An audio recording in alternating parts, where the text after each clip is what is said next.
Imagine the faint rustle of wind, weaving through a patchwork of thin pine trees, the quiet clink of a tin cup set down on a rough-hewn table, the distant creak of a door swinging slowly on its worn wooden hinge. A small candle burns steadily, its flickering light revealing the soft lines on a woman's face as she bends over a basket of mending. I invite you to rest your mind, let your eyelids grow heavy, and drift into the gentle rhythms of a world caught between loyalty and rebellion, between duty and yearning. As your breathing deepens, we will walk together along muddy colonial roads and peer into the cramped corners of dimly lit kitchens. She kneads dough with slow, practiced movements, her mind occupied by a tally of dwindling flour and the lingering ache of Anne, absent brother who once joked in this very kitchen.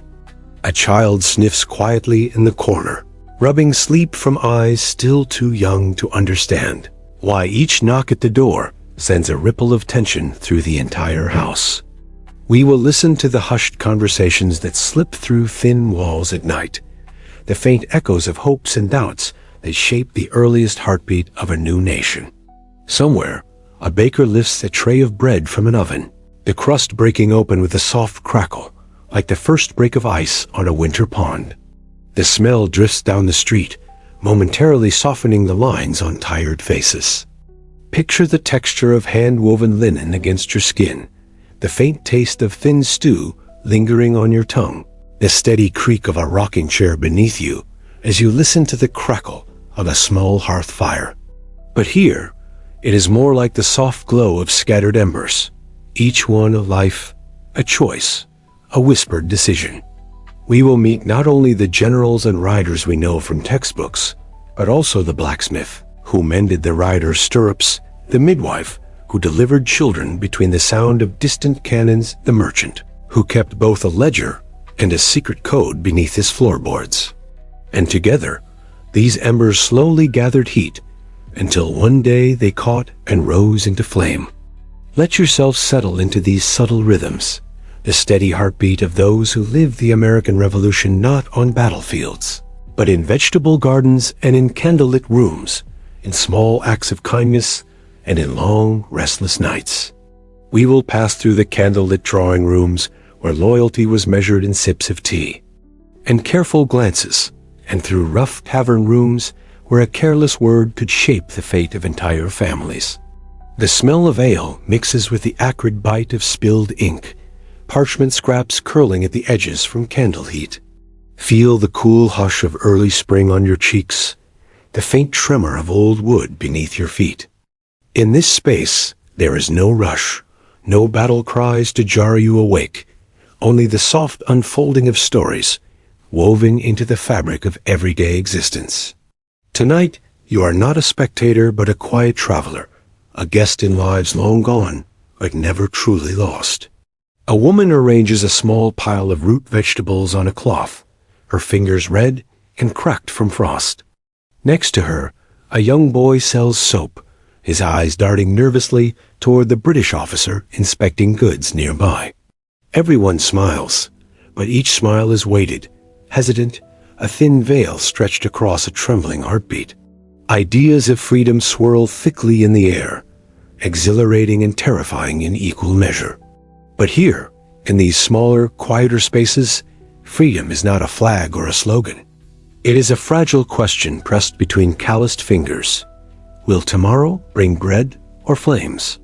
A baby stirs gently nearby, wrapped in an old wool blanket, patched and repatched more times than she can remember. The sky is a soft, bruised gray, and the dew clings to each blade of grass as if reluctant to let go. A farmer lifts a wooden bucket from the well, each drop of water echoing in the stillness like a distant bell. A shout in the distance might be a drunken argument or the first sign of trouble. A sudden knock could mean a neighbor with news, or an officer demanding supplies, or a young messenger delivering a letter that will unravel a family's fragile peace. In this world, each choice is a thread, fragile, easily snapped, each woven into a tapestry of survival and quiet resistance. His shoulders are stooped not only from years of planting and harvesting, but also from the weight of rumors. Rumors of taxes of distant, armies of sons who vanish into the woods at night, wearing borrowed rifles and borrowed courage. Somewhere out beyond the cabin walls, a man coughs into the night air, the sound swallowed almost immediately by the dark. Tonight, we step softly into a world most of us know only through paintings and classroom stories. A world painted with bold strokes of freedom and revolution, of musket fire and noble declarations. But beneath that broad canvas lies another texture altogether, one of quiet meals, of hands rubbed raw by cold water, of whispered prayers sent up into the early morning sky. Hello, dear traveler. Welcome to this quiet corner of time. Picture yourself standing on the edge of a modest field just before sunrise.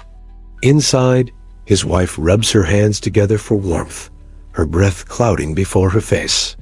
Beyond these small lives, in the cluttered workshops of Boston or the bustling taverns of Philadelphia, men gather in corners and trade whispers like precious coins. Imagine the town square on market day. A horse stands tethered, its ribs visible beneath a coat dulled by dust. Children chase each other through alleys lined with rain barrels and stacked firewood, their laughter sharp against the soft background hum of barter and rumor. And yet, as dusk approaches, those same faces tense again. Breathe in now, slowly and deeply. You might think of the revolution as a single roaring fire burning through all in its path. In the chapters ahead, we will wander deeper into these hidden corridors of history. We will listen to the echoes of letters written by trembling hands, to the scratch of a quill in the dead of night, to the creak of a floorboard under the weight of a dangerous secret.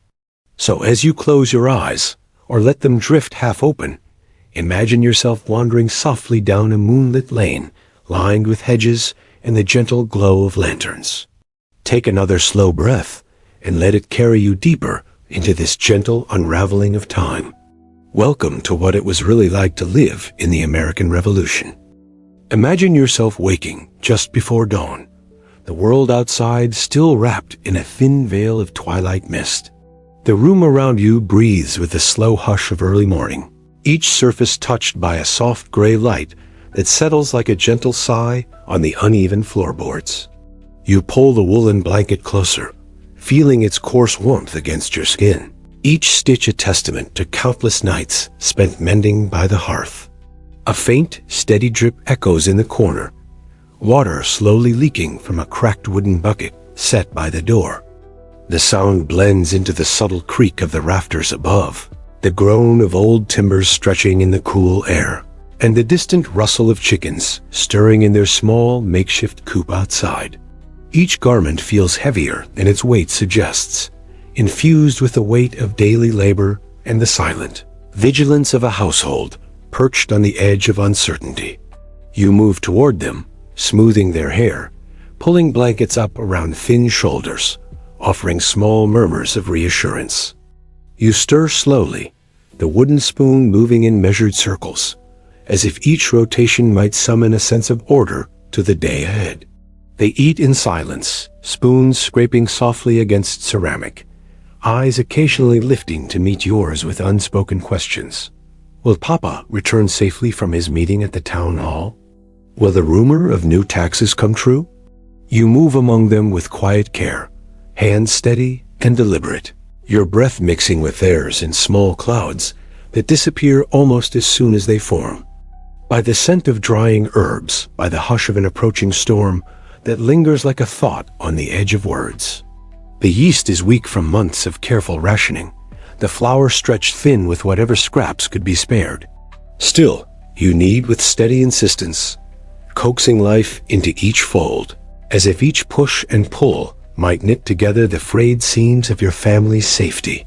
You pause occasionally to straighten your back, to let your gaze wander to the tree line where blue coats or ragged militia might appear, to breathe deeply and remind yourself of the pulse beneath your ribs. You share small stories, a child's fever finally breaking, the first spring shoots pushing up despite the frost, and the last of a smoked ham bone, a few bitter greens pulled from the garden. The children gather close, their movements slower now, a day's quiet tension seeping into their bones like the chill through the cracks in the walls. Each detail is an anchor, a gentle reminder that life persists in the smallest of rebellions against the dark. Afterward, you guide small hands through the motions of washing bowls, drying them with threadbare cloths that once belonged to a grandmother whose stories still echo in your mind during long nights. Its glow flickers softly across each face, casting gentle shadows that seem to breathe with you. Somewhere far away, a musket shot echoes faintly against the hills, a sound that might as well be a thunderclap in this fragile peace. You close your eyes, the warmth of the fire tracing delicate lines along your skin, the heartbeat of the child against your chest, a quiet metronome to guide your breath. And as sleep edges closer, you carry into your dreams the echo of your own quiet strength, the knowledge that in each whispered prayer and each careful task, you are living your own quiet revolution. You settle into a low chair by the fire, pulling a child onto your lap, feeling the warm weight of trust and unspoken questions in their small frame. Their laughter sometimes breaks through the hush, a fragile thread of light weaving across the gray cloth of the day. You watch them, holding each moment as if it might be the last before the world's louder struggles burst through your thin wooden walls. The animals watch you with the same wary patience that you hold in your own chest, each movement an exchange of trust and necessity. She carries a small bundle of herbs, a quiet offering, and news whispered with careful cadence. A distant cousin conscripted, a barn burned under moonlight, a glimpse of a familiar face in a line of prisoners marched through a neighboring town, and thin meals from the brittle hope that tomorrow might arrive without loss. You breathe slowly, deeply, letting the rhythm of the hearth and the weight of the day settle into your bones. You listen, nodding slowly, each piece of news folding into the slow, weighted rhythm of your thoughts. Will the next knock at the door bring news or bring soldiers? You answer with the smallest of smiles, a gentle smoothing of a forehead, a touch on a thin arm, gestures that hold together what words cannot mend. There is no sugar to sweeten it, no fresh fruit to brighten it, only the bare sustenance needed to carry each body through another day of chores, watchfulness, and the quiet push of survival.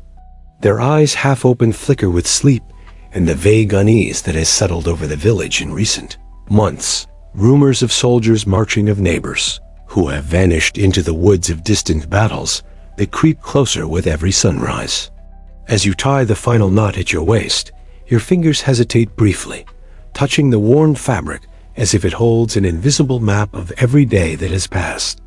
The orange glow returns slowly, a shy dance of light that offers the first comfort of the day. The echo drifts into the kitchen where you stand, hands wrapped around the warmth of the kettle. You glance at the window, the glass wavy and imperfect, framing a view of the world beyond. A small vegetable patch still dusted with frost, a fence leaning slightly from last season's storms, and beyond that, the edge of a forest whose quiet depths hold both mystery and unease. You set a kettle above the growing flame, listening to the quiet hissing as cold iron greets warmth once more. Outside, you kneel in the garden, your fingers brushing frost from brittle leaves, assessing what might survive the week's unpredictable weather. You pause to listen to the faint sound of a neighbor chopping wood nearby, each rhythmic strike a reminder of shared struggle, a muted Morse code of solidarity in a village where alliances shift as quickly as the wind. The rhythm of this small task, the measured stirring of kindling, the gentle crackle of flames, it becomes almost a meditation, a fragile promise that the day might unfold without unexpected dread. You draw in a slow breath, tasting the scent of smoke lingering in the air from last night's fire, mingled with the faint, sweet tang of dried herbs hanging from the beams overhead. You rise carefully, your feet pressing into the cold, uneven floor. Each step carries a quiet weight, not only of your own bones and muscles, but of the small, unspoken burdens that come with life in this fragile, restless time. You pause to rub warmth into your arms, your hands rough and calloused from endless days of scrubbing, chopping, and stitching. There is no luxury of leisurely mornings here. Each moment is tethered to an unending list of chores and the soft whisper of worries that never truly leave. Moving toward the hearth, you poke at the faint embers, coaxing them back to life with measured patience. Outside, a rooster calls sharply into the waking dawn, its voice slicing through the stillness like a sudden ripple across a pond. You dress in layers, a linen shift, a faded wool skirt, a patched apron that carries the scent of countless meals and hearth fires. The children begin to stir in the adjoining room, their soft murmurings rising and falling like the first breeze through the trees. A small pot of cornmeal mush simmers on the hearth now, the steam curling upward in ghostly ribbons. As you ladle portions into chipped bowls, the children shuffle to the table, their feet whispering across the floor. Once the meal is finished, you help the youngest slip into a small woolen coat, its seams straining against the quick growth of new limbs. In the small barn, you tend to the livestock, a goat with a stubborn limp, a few chickens scratching listlessly at the straw.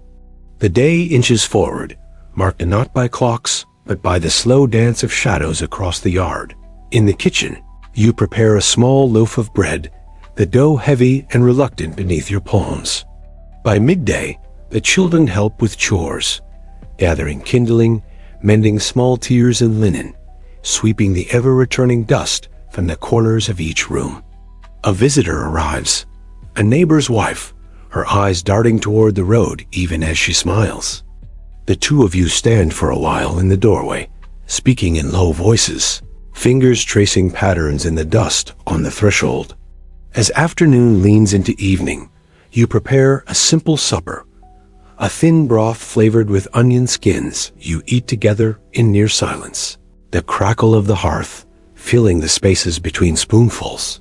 Finally, as darkness settles fully over the small house, you light a single candle. Outside, the world tightens into hush and rumor. Here, in this soft, wavering glow, you find a small haven, a fleeting refuge carved from the long hours. Tonight, as the embers sink into gentle ash, you hold your small circle close, each heartbeat a fragile promise against the vast uncertainty beyond the walls. As the first stars prick the velvety sky, the last embers of your evening fire shift and settle, their gentle glow a final whisper of warmth before the hush of night. Outside your window, the darkness stretches into the forest where the trees hold their silent counsel, each branch bending slightly beneath the unseen weight of mist. Your body aches from the day's labor, each muscle carrying the silent record of every lifted bucket, every stooped harvest, every careful step across the uneven ground. Yet beneath the weariness lies a pulse of vigilance that never fully rests. You lie awake some nights, your breath shallow and measured ears tuned to the smallest disturbances, the sudden hush of livestock, and kneel among the rows of wilted greens and struggling root vegetables. Your hands sink into the soil, feeling for signs of new life. You gently push aside brittle leaves, checking for signs of rot or pest damage, your breath misting in the cool air. Each small sprout is a quiet triumph, each harvested carrot a small miracle against the long shadow of scarcity. A dog's sharp bark, carried from a neighbor's farm, or the low rustle of feet in the night. And resistant, each bucket pulled hand over hand, the rope biting into your palms. You scrub each garment against the warm washboard, soap slipping through your fingers, gray water swirling at your feet. The rhythm of washing becomes a quiet chant, a slow rocking motion that blurs the border between labor and reverie. Yet the children gather eagerly, their eyes bright in the candlelight. Each spoonful is savored, each crumb carefully gathered from the rough wooden table. You watch them eat, feeling a tight knot in your chest loosen just slightly, the day's fears held at bay for a few small shining moments. The glow flickers weakly against the walls, casting gentle shadows that sway like fragile reeds in a pond. You think of neighbors who have vanished, their doors swinging open in the night like silent mouths unable to speak. You think of fields left fallow, of seeds hidden in clay pots beneath floorboards, of plans whispered only in the hush between heartbeats. You douse the candle with a careful breath, watching the thin trail of smoke curl upward like a pale ribbon disappearing into the dark. You slip into bed, pulling the blanket high, feeling its coarse weight press gently over you. You hold a small piece of cloth in your lap, fingers tracing its edges absently, your mind wandering through half-formed prayers and quiet reckonings. Beyond the walls, the night continues its slow, patient watch, carrying rumors and distant cries on its hidden currents. Unwavering testament to what it means to endure, to wake each day and build small sanctuaries of warmth and care, even when the world beyond insists on fracture and flame. You hold close the small, tender moments of the day, the warmth of a child's head against your chest, the soft give of dough beneath your hands, the glow of clean laundry in the afternoon breeze. You imagine other hands moving in mirrored gestures, pulling weeds, mending fences, carrying water, each person repeating the ancient, necessary dance of tending to small plots of earth in small circles of family. You pause to watch them chase one another, their bare feet kicking up small clouds of dust, their hands outstretched toward some invisible prize. You imagine the same moonlight slipping across distant battlefields, brushing lightly over the faces of young men curled beneath blankets that smell of sweat and iron. You imagine other mothers sitting in small rooms, fingers folded in laps, listening to the same invisible music of uncertainty. You stand for a while, watching the fabric billow and fall, a quiet ballet against the fading sky. The smell of wood smoke and damp linen fills your senses, a fragrance so deeply familiar it feels like another heartbeat. You hum an old tune, the notes low and winding, a thread that connects you to countless mothers and grandmothers who hummed the same songs while tending fires and cradling babies through long, uncertain nights. You move from one to the next, tucking blankets snugly around thin shoulders, smoothing hair back from foreheads damp with the day's play. A soft kiss on each brow, a whispered goodnight. These small rituals hold the shape of the world together when everything beyond the door feels ready to unravel. In that moment, the heaviness of the day lifts slightly, replaced by the fleeting warmth of shared breath and movement. You listen for sounds beyond your small yard, the subtle creak of a distant cartwheel, the soft murmurs of neighbors returning from late tasks, the quiet chirp of a lone cricket daring to sing.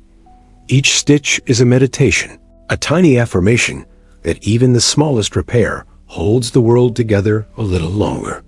You patch knees worn thin by endless play and skirts frayed by countless trips to the well. You breathe deeply, eyes closed, allowing the stories to settle like dust on an old shelf.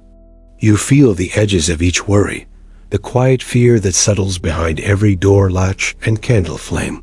Yet in the same breath, you feel the gentle strength that threads through each small kindness, each shared cup of broth, each silent vow to persist. The children bring you small garments to mend, their faces serious and hopeful as they watch your hands move. Sleep does not come easily in this season. A neighbor calls softly from the yard, bringing a small bundle of dried herbs, rosemary and sage, perhaps gathered from her own modest garden.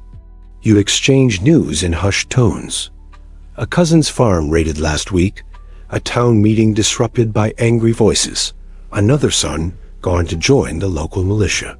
Each story weighs heavily, pressing into the small space between you.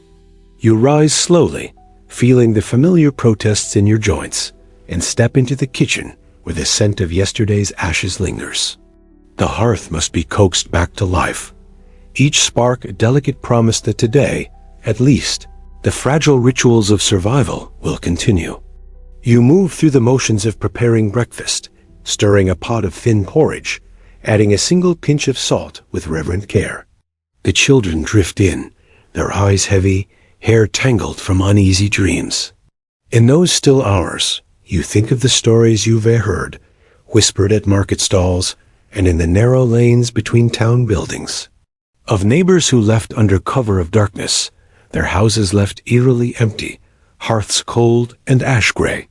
Of small fires spotted at the edge of the woods, evidence of travelers, or perhaps soldiers moving under moonlight. You think of letters that arrive late and thin, each word a thread barely holding together a fragile weave of family ties stretched across the colonies. Morning arrives again, unannounced but inevitable, slipping into your room like a polite guest. Outside, the garden awaits your careful tending. You step onto the damp earth, the chill seeping through your worn shoes. You pause occasionally to stand, stretching your back, letting your gaze drift toward the horizon, where thin columns of smoke rise from neighboring chimneys. Inside, cloth waits to be mended. You thread a bone needle carefully, the thread catching slightly on your cracked fingers. The midday sun crawls slowly overhead, painting shifting patterns of light across the floorboards. After she leaves, you sit quietly for a while, the herbs resting in your lap, their scent sharp and clean. In the afternoon, you turn to the laundry. Water is drawn from the well, cold children's laughter drifts across the yard, a high, brittle music that carries briefly on the breeze before disappearing into the trees.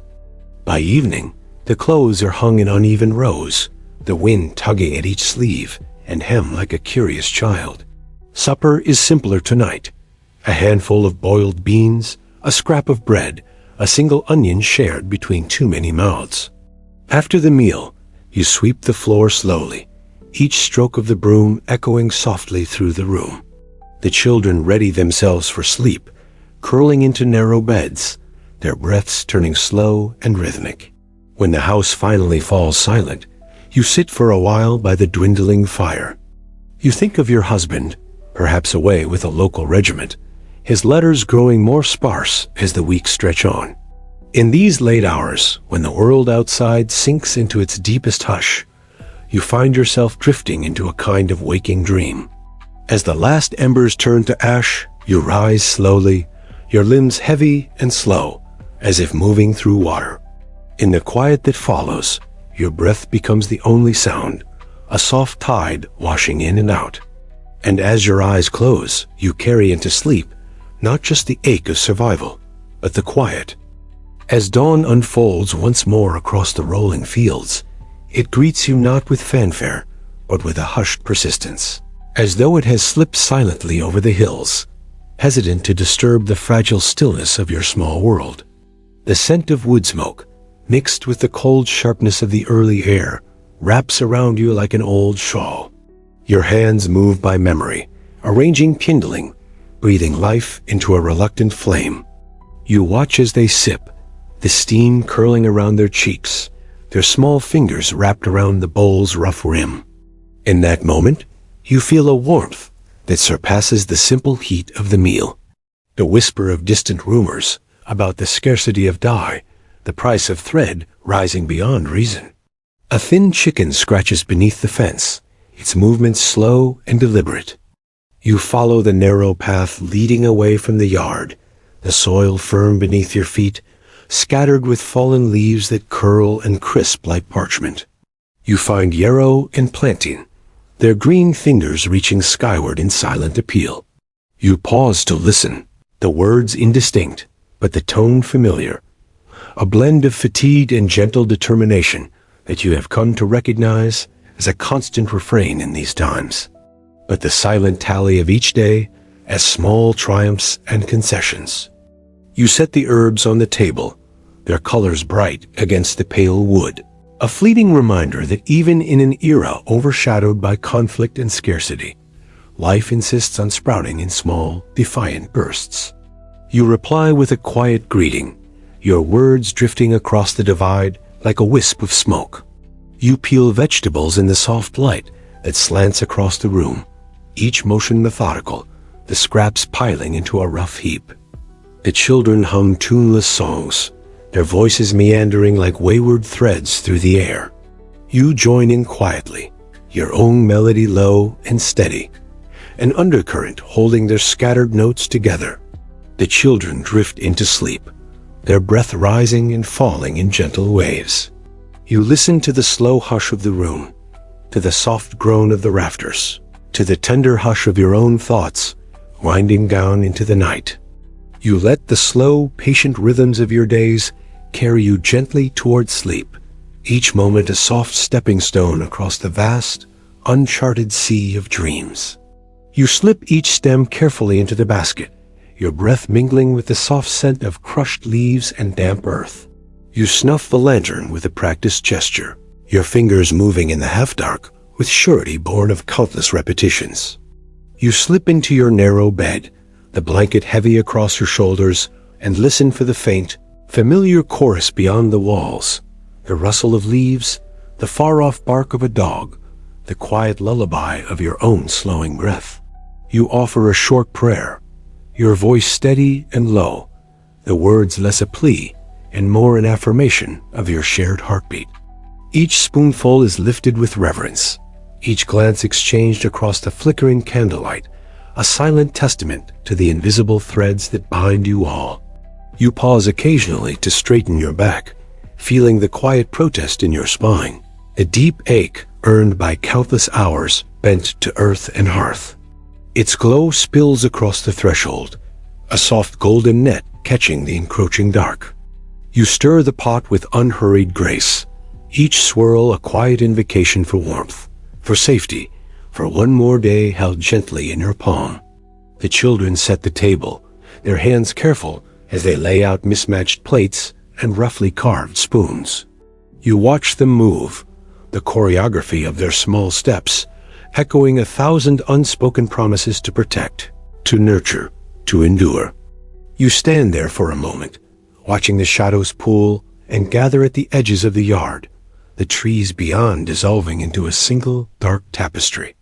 You think of your ancestors, hands calloused by the same labors, the same tireless shaping of survival from thin soil and long winters. In these small forays, you feel the gentle, primal kinship with every forager who ever knelt on forest floors, each one tracing the same patient map across centuries. The air is filled with a faint chorus, the distant murmur of water from a shallow creek, the high, clear notes of a bird tracing arcs across the sky, the low creak of a distant wagon wheel. The garden leans wearily into the day, each leaf trembling slightly under the gentle weight of dew. You watch from the window, feeling the thread between you and these simple rhythms, an invisible cord tying your pulse to the tender stirrings of earth and sky. You move with care, your mind drifting through these fragments, piecing them together as your hands draw new patterns from old materials. It is a warmth born of resilience, of knowing that, for this hour at least, you have held the thin line between emptiness and enough. Each spark feels like a small victory, a soft defiance against the cold fingers of hunger and uncertainty that knock quietly at the door each day.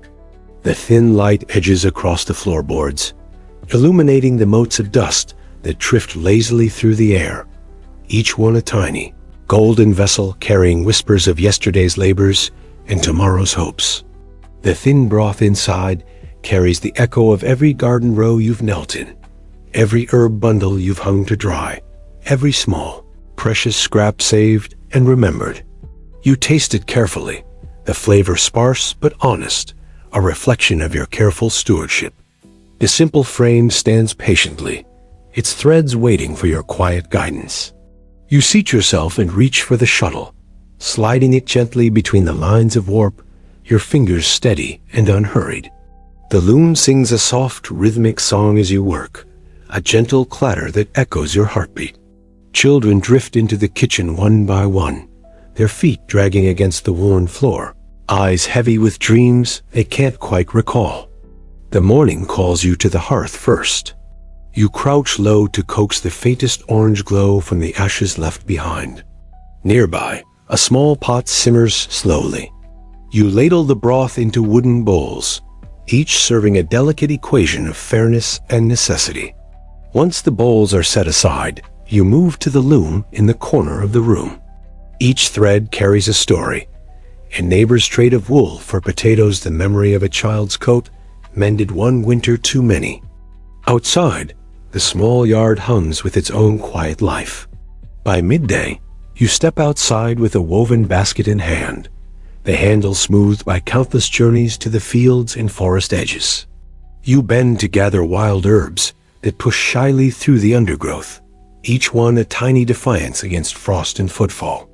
A neighbor's voice carries faintly from across a thin hedgerow, a low melodic cadence that weaves in and out of the breeze. Returning home, the weight of the basket feels different in your hand. Not just the pull of gathered greens, the afternoon drifts onward, slow and wide, like a river in summer. Later, you gather firewood from the stack near the door, the logs cold and rough beneath your palms. As dusk folds itself around the house, you light the small lantern that hangs near the entryway. Inside, the evening meal takes shape slowly. When all is ready, you gather them close around the table. After supper, you sit quietly with your mending once more. At last, you rise, folding the day carefully into your heart like a cherished letter. In this deep, lingering darkness, you find a small refuge, a quiet harbor against the unsteady tides of war and want. The morning after a rain always arrives quietly, as though the earth itself is reluctant to disturb the delicate veil of dampness draped across the fields. When you open the door, a cool hush greets you, the scent of wet leaves and dark soil rising in a fragrant exhale. Drops still cling to every blade of grass, shimmering like tiny lanterns in the early light, each one holding the soft memory of night's gentle weeping. You step outside carefully, your shoes sinking slightly into the softened ground. The garden is a subdued orchestra this morning, each plant bowing slightly under the weight of water, each flower a muted echo of its brighter self. You move among them, scattering handfuls of feed, listening to the soft shuffle of their feet, the muted clucks that seem to rise like a humble prayer, and open it to find a neighbor standing there, her shawl pulled tight around her shoulders. She carries a small bundle, a few eggs, a twist of dried herbs, offered as trade for a bit of flour or help mending a tear. Her eyes meet yours briefly, and in that fleeting glance, you exchange an entire conversation of shared burdens, of silent agreements to keep each other afloat on the rough waters of this unsettled time. You shape it into loaves, setting each into the oven with careful hands. The scent of baking bread soon fills the small space, curling around the rafters, slipping under doors, lingering like a tender ghost. You serve the fresh bread alongside a thin stew, each portion balanced to stretch the stores as far as possible. These tasks unfold in a slow, shared dance, the steps learned by heart, the pauses filled with soft murmurs and low hums. You stir the embers, coaxing a few last sparks into a soft, fading glow. You sit there, hands resting in your lap, listening to the night's quiet symphony beyond the walls. The whisper of wind through bare branches, the low rhythmic chorus of frogs from a nearby pond, the occasional distant bark of a dog keeping watch under the stars.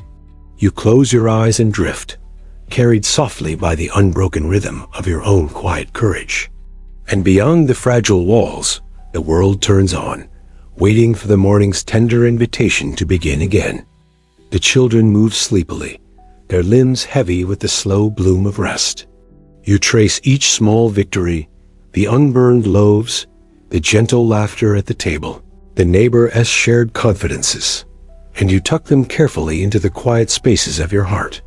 You breathe deeply, the warmth of the hearth a gentle echo against your skin, the darkness beyond the window, no longer an abyss, but a vast, cradling blanket. You guide them toward their narrow beds, smoothing blankets, pressing a gentle kiss to each forehead. The blanket settles around your shoulders, heavy and comforting, as though it remembers every thread you spun, every seam you mended, every silent prayer you whispered into the dark. There is a hush around the table, punctuated by soft clinks of spoons against bowls, small sighs of contentment that rise and fall like soft waves. You watch each face, each gesture, the way hands curl around bowls, the way eyes close briefly in gratitude. These moments, you know, are the anchor lines that hold you all steady amidst the shifting tides of conflict and scarcity. The children drift back in, drawn by the aroma, their faces brightening in that moment of simple joy. You smile, watching them hover near the oven as if it were a hearth of stories and secret hopes. Your hands work the dough with practiced patience, each fold and press a quiet dialogue between you and the ancient alchemy of grain and water. The warmth wraps around you both as you share small, mundane stories. A hen that refuses to lay, a child's new tooth coming in crooked, a distant cousin's letter arriving at last. The two of you part with a quiet farewell, the kind that carries more weight than its few words suggest. You watch her figure retreat along the muddy path, her shape soon swallowed by the gray hush of the woods beyond. You stand there a moment longer, breathing in the scent of rain-soaked earth, feeling the faint, echoing tremor of countless feet that have trod this ground before yours and will again after. These fragments feel precious, stitched together into a patchwork quilt of companionship that shields you both, if only for an hour, from the cold drafts of worry that slip beneath every doorframe. The dough resists at first, then yields under your palms, becoming smooth and supple. The fabric is rough under your fingers, the thread pulling tight with each pass. As you sew, you listen to the faint sounds from the road beyond, the distant echo of a cart, the quiet call of a hawker selling trinkets or dried apples.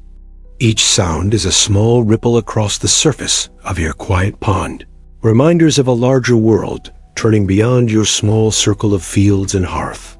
You leave it to rise beneath a cloth, its slow expansion, a small miracle you witness each day, a gentle defiance against hunger and hardship. Each bird is a small heartbeat in the wider rhythm of your days, a reminder that even as distant drums of conflict echo across the colonies, life here insists on its own steady continuance. You pause to inspect the small row of cabbages, their pale green heads tight and watchful, beads of rain tracing slow paths along their veined leaves. There is a quiet satisfaction in these small inspections, a sense of communion with the tender, persistent life that you coax and guard through each season. The raw wool slips through your fingers, transforming into thread as though by some kind of humble magic. The work is methodical, almost meditative, each twist a whispered promise of warmth against future winters, of mended clothes and sturdy seams. Your thoughts drift as you spin, moving from memories of distant family members to the quiet hopes you hold for your children, to the unsteady rumors of victories and defeats, whispered by passing riders. Nearby, the chickens stir in their enclosure, feathers fluffed against the morning chill. Back inside, you prepare the day's dough. The kitchen smells of yeast and warm flour, a scent that fills the air like an invisible blanket. As you move to the spinning wheel, its gentle creak marks the hours in soft, repetitive notes. A knock at the door breaks the rhythm. You rise slowly, wiping your hands on your apron. You invite her in, and together you settle near the hearth. Later, you walk her to the edge of the yard, your basket swinging lightly at your side. Returning to the kitchen, you find the dough ready. In the afternoon, you mend a worn cloak, each stitch measured and deliberate. When evening begins to press gently against the window panes, you gather the children for supper. After supper, you lead them in small tasks, sweeping the floor, washing the few dishes, tucking scraps away for tomorrow's broth.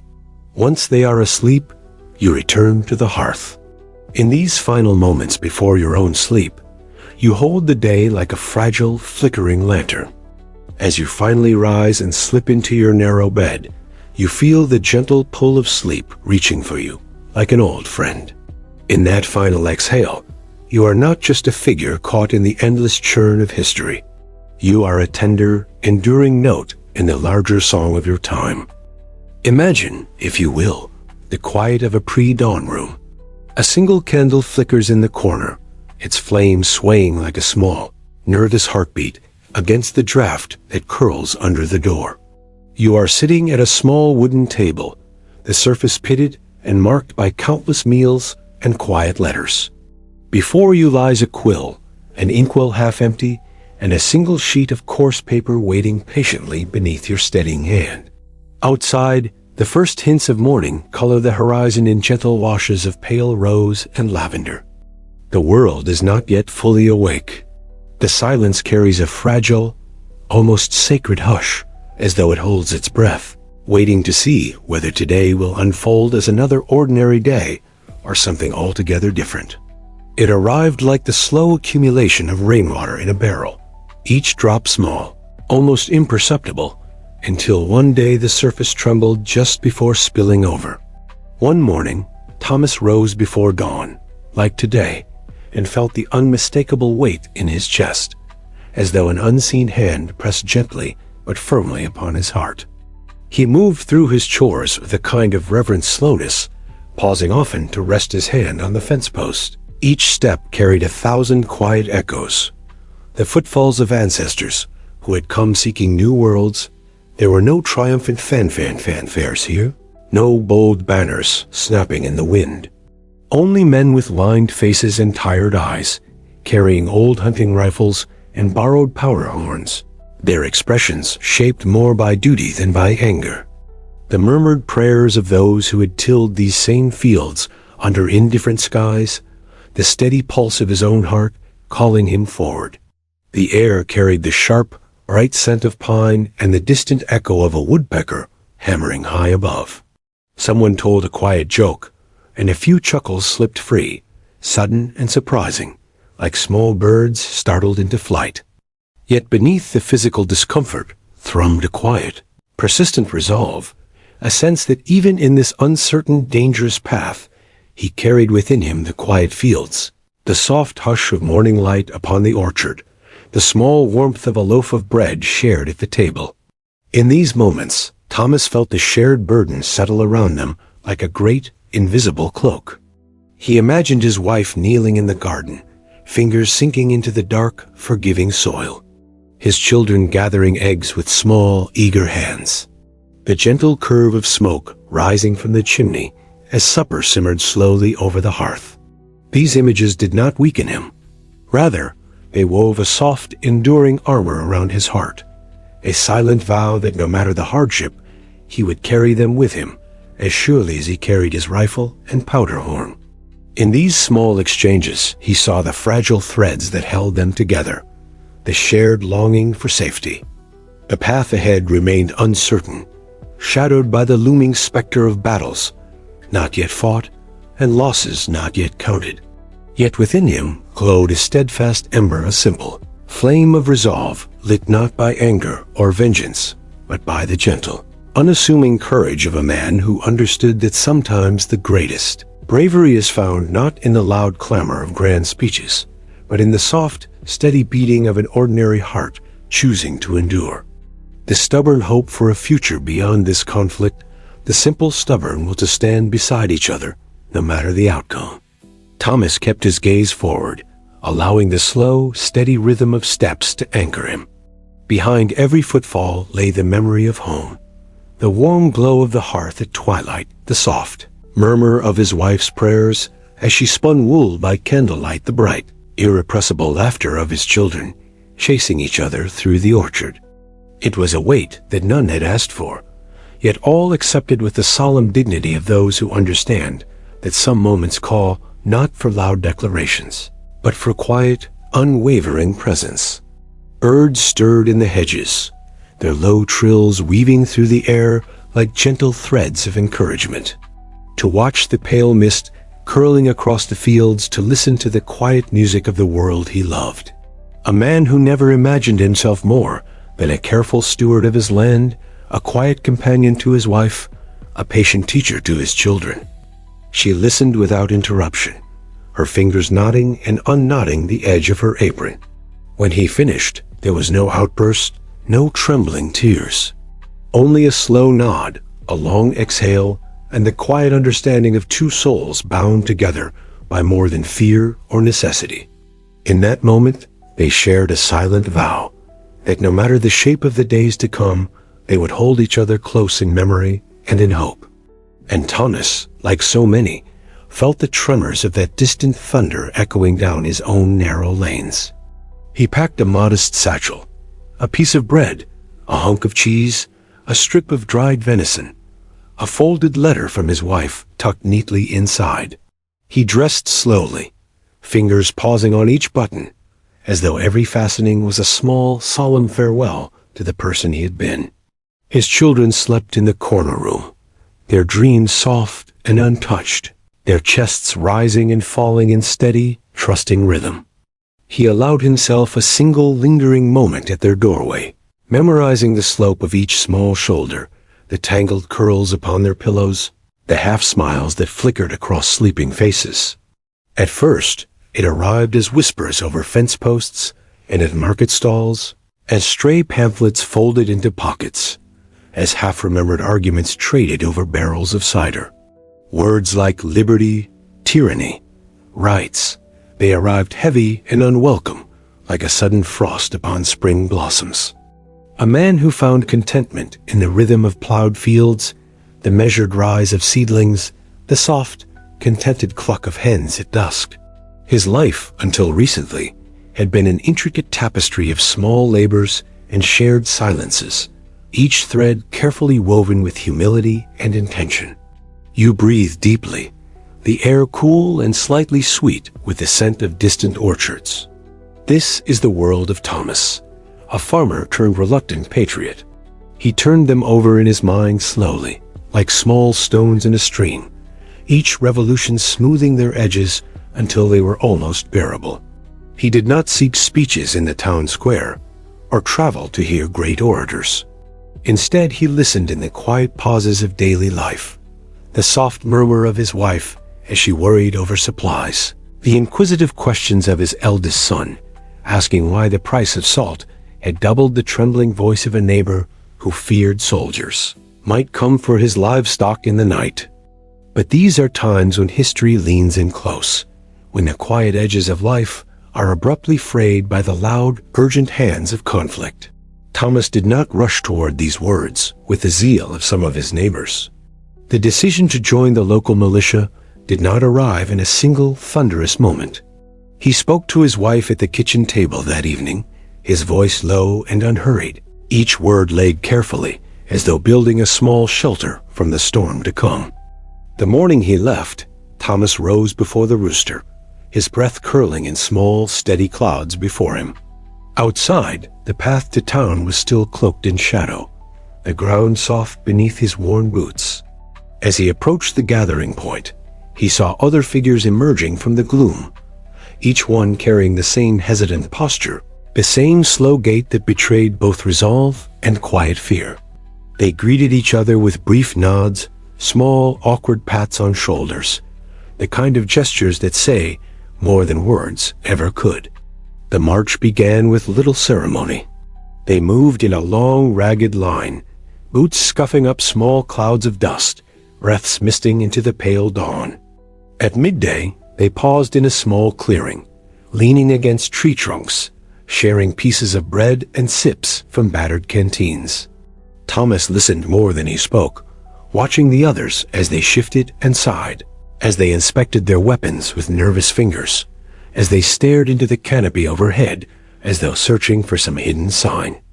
When they rose again to continue, Thomas felt the ache in his legs, the rough bite of the strap against his shoulder. As the afternoon shadows lengthened and the path grew more uneven, Thomas's thoughts turned often to the home he had left behind. And so, Thomas moved forward through the growing dusk, each step a quiet testament to the thousand small acts of love and duty that had shaped him. In the weeks that followed, Thomas found himself absorbed into a rhythm that felt both familiar and entirely new. The camp where he and his fellow militiamen settled was a makeshift village of canvas tents, low cook fires, and the quiet shuffling of men unaccustomed to life away from their fields. There was a fragile, almost tender awkwardness in this shared space, as though each man was still learning how to carry the weight of this new identity draped awkwardly across his shoulders. At dawn, the camp stirred with soft groans and the scraping of boots over hard-packed earth, and stances that, over time, began to seep into muscle memory. They would speak in low voices, trading stories of harvests lost to sudden storms of newborn calves, delivered under trembling lantern light of late-night dances where fiddles sang and laughter rose into the night sky like so many bright sparks. Each letter felt like a small miracle, its inked lines trembling across the page as though they carried the pulse of the writer's heart. When Thomas received a letter, he unfolded it with reverence, his rough fingers lingering over each loop and curve of his wife's handwriting. Night sounds echoed softly, the distant call of an owl, the slow creak of branches swaying in the breeze, the low murmurs of men talking in half-dreams. Thomas often lay awake, his eyes tracing the undulating shadows on the canvas above him, his mind weaving through memories both sharp and blurred. The drills continued, the meals remained sparse and humble, and the letters from home arrived like rare, cherished stars in a dark sky. Yet beneath this routine throbbed a constant, low hum of anticipation, the quiet knowledge that soon this waiting would give way to something else entirely, something for which no drill or whispered prayer could fully prepare them. Her words were simple and practical. News of the garden's progress, the health of the children.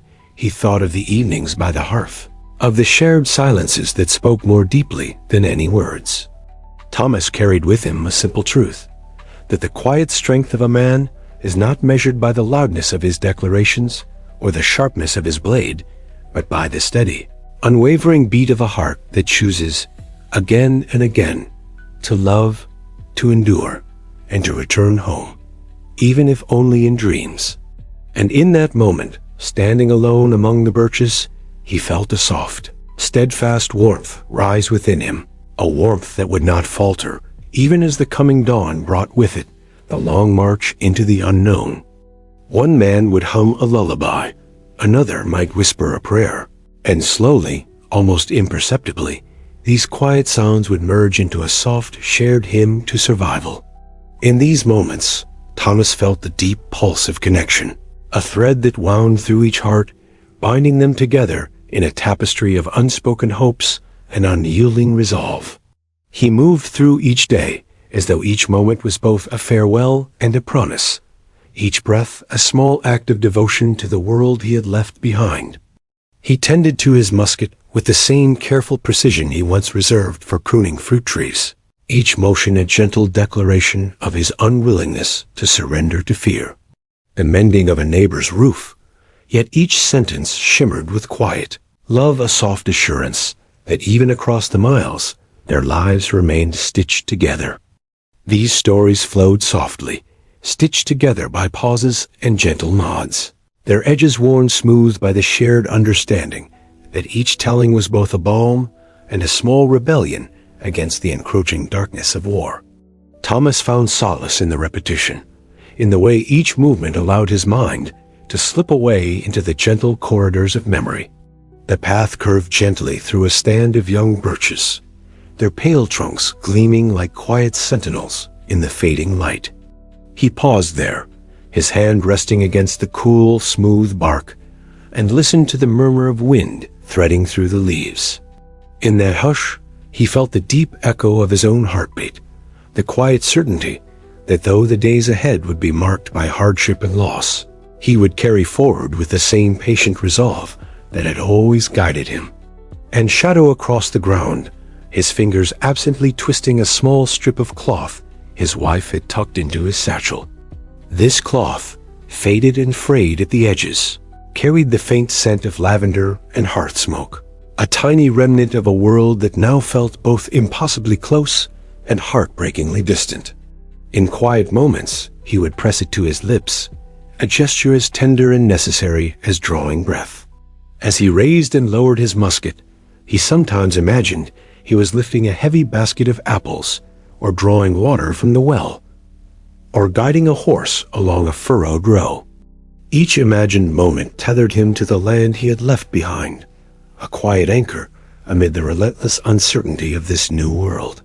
He imagined his children tucked safely into their straw mattresses, the gentle rise and fall of their breathing a silent testament to a world he had vowed to protect. He pictured his wife's silhouette against the fading light, her hands moving steadily over her needlework, her eyes lifting now and again toward the doorway, as though listening for footsteps she knew would not return tonight. The air was sharp with the scent of smoke and damp canvas, mingled with the faint sweetness of wildflowers blooming somewhere beyond the perimeter. The men gathered close around the fires, shoulders brushing, their murmured exchanges weaving a soft, hesitant tapestry of shared humanity. Each man carried with him the echo of home, the memory of an orchard in bloom, the warmth of a child's small hand pressed into his own, the cadence of a wife's voice rising in evening hymns. Thomas rose each morning with a slow, deliberate care, each breath measured, each motion anchored by a kind of quiet ritual. He washed his face in a shallow basin, the water startlingly cold, his fingers moving in small, steady circles as though tracing an unspoken prayer. Breakfast was simple, often no more than hardtack softened with weak broth, or a few scraps of salt pork shared among many hands. Training filled the hours between dawn and dusk. The drills were repetitive, a slow choreography of musket lifts, turns. There were moments when the drills would halt, when the men would gather in small circles beneath the shade of a tree or near the edge of a creek. Thomas listened more often than he spoke, his eyes tracing the shifting patterns of light. Letters from home arrived sporadically, carried by couriers whose journeys spanned winding roads and hidden paths through dense woodlands. In the evenings, as dusk settled over the camp and the fires sputtered into soft glows, Thomas sometimes found himself staring into the embers, his thoughts drifting like smoke toward the horizon. Sleep came fitfully in the camp. The ground was hard and uneven, the air thick with the mingled scent of sweat, leather, and pine. On nights when the moon rose full and bright, the camp seemed to breathe more deeply, the tension loosening just enough for small, tender fragments of song to drift through the air. Days turned into weeks, and the rhythm of camp life settled like silt in a slow-moving river. Thomas carried this awareness with a kind of solemn grace. In the soft twilight of one particular evening, Thomas found himself walking alone along the edge of the camp.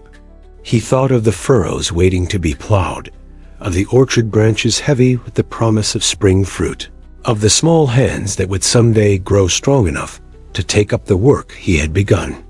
And so, as he turned back toward the faint glow of the campfires, the day the militia received word of their first major engagement arrived not with a trumpet blast or a sudden roar of urgency, but rather with the same hush that accompanied the dawn. A quiet messenger arrived just before sunrise, his horse damp with sweat, his face pale and drawn, as though the road had swallowed and reshaped him during the night. He dismounted slowly, his limbs moving as if underwater, and handed a folded letter to the captain with trembling fingers. As the captain finished reading, the men began to drift apart, their footsteps hesitant and heavy, like the footfalls of men moving across a frozen lake, each step echoing in the still air. The men gathered around, forming a silent ring of listeners. She had trailed after him with small, determined steps, her tiny fists clutching at the hem of his coat whenever he strayed too far. He turned them over slowly, each memory smoothed by time and love, each detail carried like a small, luminous stone in his pocket. They assembled in an uneven line, their feet scuffing small clouds of dust, their faces drawn but steady. Each man bore the same expression, a mixture of resignation and determination, the hard-won resolve of those who understand that the measure of a man is not found in the easy hours, but in the long, uncertain steps taken when the way forward is dim. He had paused often, turning back to offer her a reassuring nod or a quick smile, the kind that curved at the edges and softened the space between them. The village they approached rose slowly into view, its steeple poking above the tree line like a thin, searching finger against the sky. By small knots of women clutching children, close by the low murmur of old men leaning on fences, their eyes shadowed with quiet knowing. These people were not strangers in the truest sense.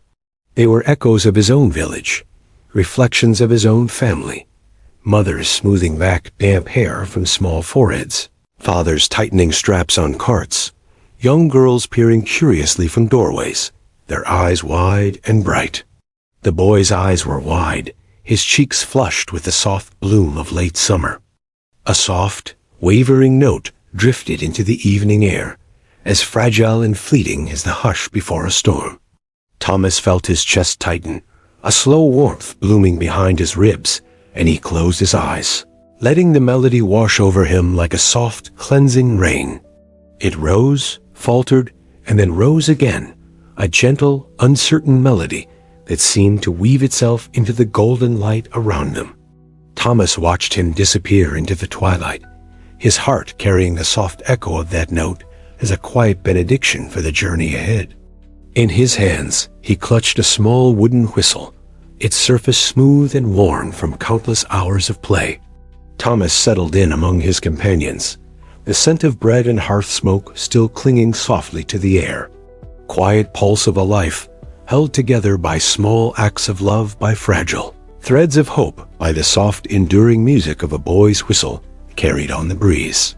He lay back upon the cool earth, his fingers laced behind his head, and let the deep hum of crickets and distant frogs fill the spaces where fear might have otherwise taken root. For a moment, the two simply looked at each other, the distance between them both impossibly vast and achingly narrow. The militia moved through the narrow lanes with a hush, their footsteps echoing against the wooden walls, the soft clink of metal punctuating the stillness like small, hesitant breaths. Smoke curled gently from a few chimneys, and the air grew thick with the faint, comforting aroma of baking bread and simmering stew, scents that felt almost unbearably tender in their ordinariness. The path wound through gentle dips and shallow rises, past stands of birch and oak, across small wooden bridges that creaked beneath their collective weight. The sun hung low now, its light turning the fields and fences to soft gold, casting long, tender shadows that seemed to hold the promise of another, gentler world just beyond reach. Thomas set his pack down and sank to one knee, his fingers brushing absently over the soft earth. During these moments, Thomas would close his eyes and draw a deep breath, savoring the scent of clover and mud, the rustle of leaves in a passing breeze. He carried each detail like a whispered blessing, a soft promise that the world beyond battle, the world of quiet gardens and whispered lullabies, still existed somewhere, waiting patiently for his return. Birds called from the edges of the forest, their voices thin and bright, like distant bells ringing in a different world altogether. Here and there, Thomas noticed wildflowers blooming stubbornly in the ditches, their pale petals turned toward the sun, as though unaware of the human gravity passing close by. That morning, the fields had shimmered with dew, each blade of grass catching the sun in delicate, trembling prisms. He remembered the hush that had filled the air, a silence so deep it felt like a held breath, and the sound of her laughter, high and bright, weaving through it like a bird's flight. The words, once read aloud, drifted through the early light like mist curling over the fields. There would be movement at first light. They would join with other companies and proceed toward a village whose name none had spoken aloud with fear until that moment. The battle they had imagined only in half-whispered fears now took shape as a real and solid future, a weight pressing against their chests in slow, measured beats. Thomas felt the words settle into his bones like cold rain. He pressed his thumb against the folded strip of cloth from his wife, its edges soft and frayed. That morning passed with a strange, suspended quiet.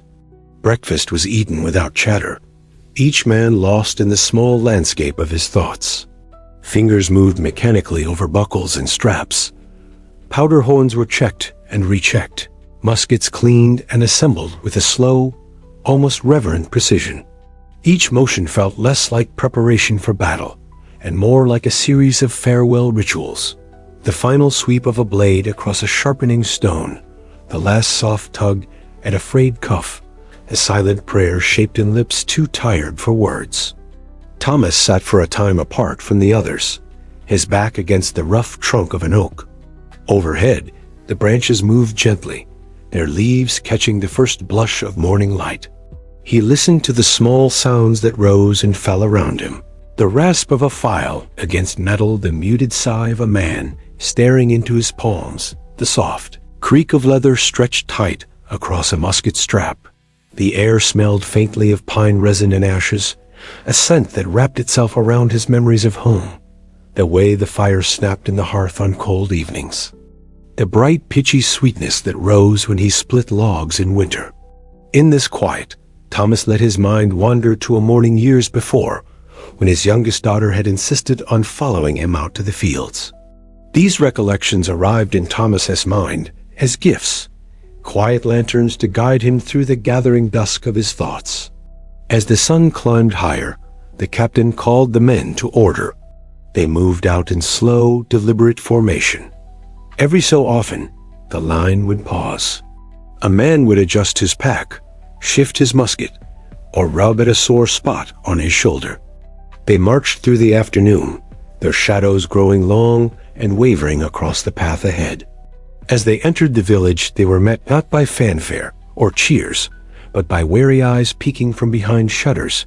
Thomas kept his gaze forward, though he felt each glance, each silent plea, each half-hidden tear, like a small pulse against his skin. The captain led them to a wide clearing at the edge of town, where they would wait for further orders. He watched as a young boy, no more than 10 or 11, approached cautiously from a nearby fence. Thomas offered a small, steady smile, and the boy's grip on the whistle loosened just enough for him to lift it to his lips. For that moment, the world seemed to pause, as though holding its breath in quiet reverence for a sound so tender, so utterly human, that it transcended the divisions and fears, pressing in on every side. When the boy finally lowered the whistle, he turned and darted back toward the fence, his small feet kicking up tiny puffs of dust that sparkled in the fading light. And so, as night descended and the stars began to prick gently at the velvet sky, in that quiet star-speckled darkness, he felt not the weight of his musket or the burden of the coming fight, but the steady. As dawn stretched pale fingers across the clearing, the militia began to stir. Soft groans and muted coughs drifted through the haze, the quiet chorus of men wrestling gently with the demands of another uncertain day. The earth beneath them, cool and slightly damp, had become their bed, their silent confidant through each long, shivering night.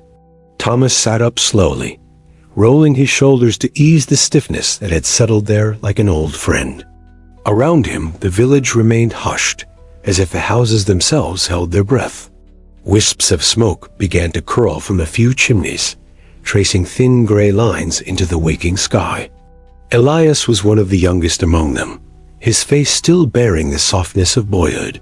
They sat in silence for a time, the space between them filled only by the distant shrill of a morning bird. Finally, Elias looked up, his eyes wide and raw, as if he had not slept at all.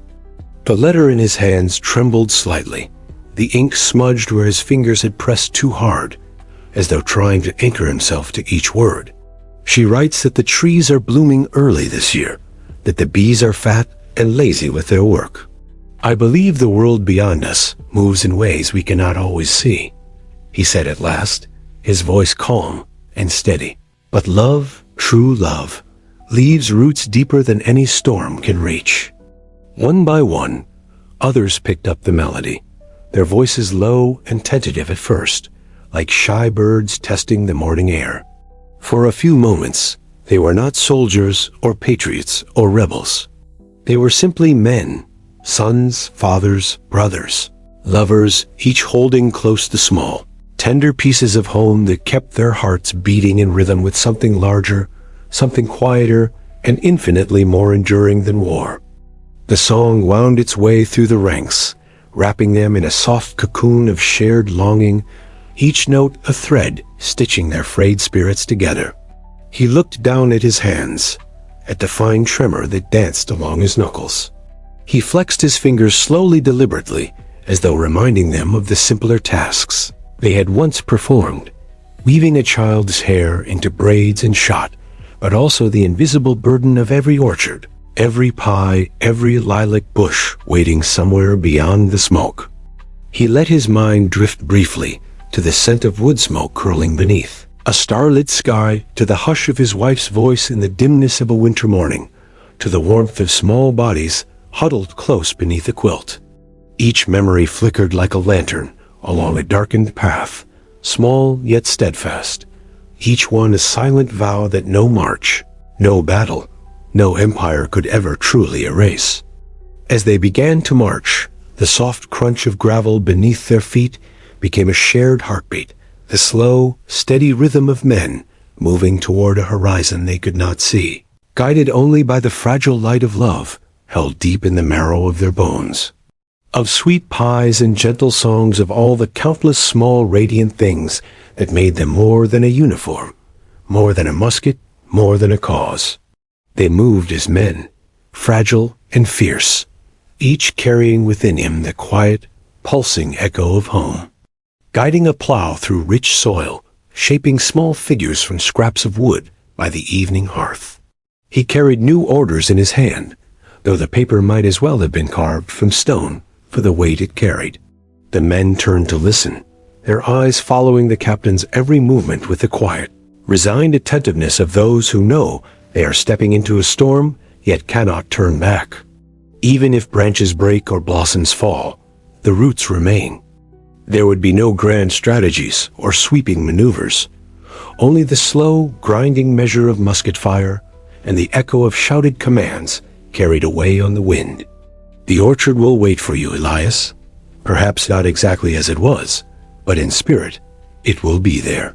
He could almost smell the sweet tongue of orchard blossoms, hear the faint buzz of bees drifting from bloom to bloom, feel the gentle warmth of afternoon sunlight filtering through the leaves.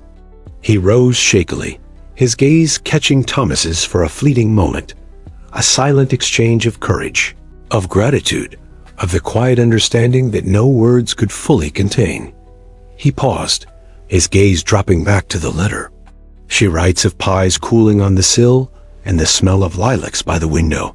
Somewhere beyond the edge of the trees, a rooster called, its cry clear and plaintive, a small declaration of life's persistence, even in the shadow of conflict. He rose and moved toward the edge of the clearing, where a small stream whispered its steady song to the stones. Kneeling beside it, Thomas cupped the cold water in his hands, letting it spill across his face in slow, deliberate motions. His reflection, it was a pale ghost, his eyes shadowed, his cheeks hollow from the thin rations and restless nights. The trees, the pies, the lilacs, all of it? The sentence had carried no edge of demand, no harsh insistence, and warm pastry into the unknown that waited beyond the next bend of the road. Instead, it had been a whispered invitation to remember who he was beyond the musket, beyond the ragged coat, and the call to arms. To remember that the heartbeat in his chest had a home, a rhythm set to the hush of evening fires, and the warmth of small hands curling around his thumb. Yet beyond the where, there remained a quiet resolve, a gentle undercurrent that spoke of soil tilled and promises made in the soft language of shared glances and clasped hands. The shock of it jolted him fully awake, yet the act felt more like a quiet ritual than a necessity. Each drop seemed to carry a memory, the sharp sweetness of rain on newly tilled fields, the bright laughter of his children splashing at the river's edge during long summer days, the careful way his wife dipped her hands into the basin each morning before preparing their simple meal. As he wiped his face dry with a coarse scrap of cloth, Thomas looked into the slow-moving current. He thought of his wife's last words before he left. Return whole, or return to us in spirit. Returning to the others, Thomas noticed a young man named Elias sitting apart, his head bowed over a scrap of parchment. Thomas moved closer, easing himself to the ground beside the boy with a small nod. She writes of the orchard, Elias said, his voice low and thick. Thomas listened without interrupting, his own memories of such simple, vivid details weaving gently through Elias's words like threads in a familiar tapestry. Do you think, Elias whispered, as though confessing a forbidden dream, do you think it will all still be there when we return? Thomas turned the question over slowly, tasting its edges before replying. Elias nodded, a tremor passing through his shoulders. He pressed the letter to his chest, as though trying to fuse it into his own flesh. To carry the scent of lilacs nearby, another man began to hum a quiet tune, an old ballad about distant fields and patient sweethearts waiting by candlelight. Thomas joined in softly, his voice weaving between the others like a gentle current. As the song faded, the captain approached, his steps measured and his expression heavy with unspoken burdens. The order spoke of a nearby ridge, a line to be held at any cost, a patch of earth soon to be claimed and reclaimed by many feet and many fates. Thomas felt the words wash over him like a cold tide. Elias folded his letter carefully and tucked it inside his shirt, close to his heart. They formed up once more, the line uneven but resolute, each man carrying not only the weight of powder. Thomas inhaled deeply, the air sharp and bright in his lungs. And so they moved step by quiet step into the waiting dawn, not as mere soldiers, but as bearers of orchards and lilacs. The midday sun hung like a pale lantern overhead, its warmth diffused through a thin veil of drifting clouds. The road ahead of the small militia twisted gently among low hills and sparse thickets, the kind of landscape that, in gentler times, might have invited a quiet afternoon walk or a slow ride on horseback to visit a distant neighbor. But today, each bend in the road carried with it a hush, a collective breath held tight in the chest. Thomas walked near the middle of the column, his musket balanced awkwardly against his shoulder, the strap biting slightly into his collarbone with every sway. Around him, the men shuffled in subdued rhythm, boots scuffing up small spirals of dust that drifted lazily into the warm air. No one spoke. The tiny creature's beak was slightly open, its eyes wide and bright, despite being only shallow notches. Reminds me that I can still make something beautiful, even out here. Samuel had turned it over gently in his hands, as if afraid the little figure might simply flutter away. The figure had seemed to pulse with a quiet energy, a small testament to the human need to create, to shape, even when surrounded by so much unmaking. The water slid over smooth stones in thin, shimmering sheets, and the men bent low to fill their flasks and splash their faces. Inside lay a few withered apple slices, browned and shrunken from the journey. He bit into it slowly, the taste a faint echo of orchards and late summer warmth, of heavy boughs swaying under the weight of ripe fruit.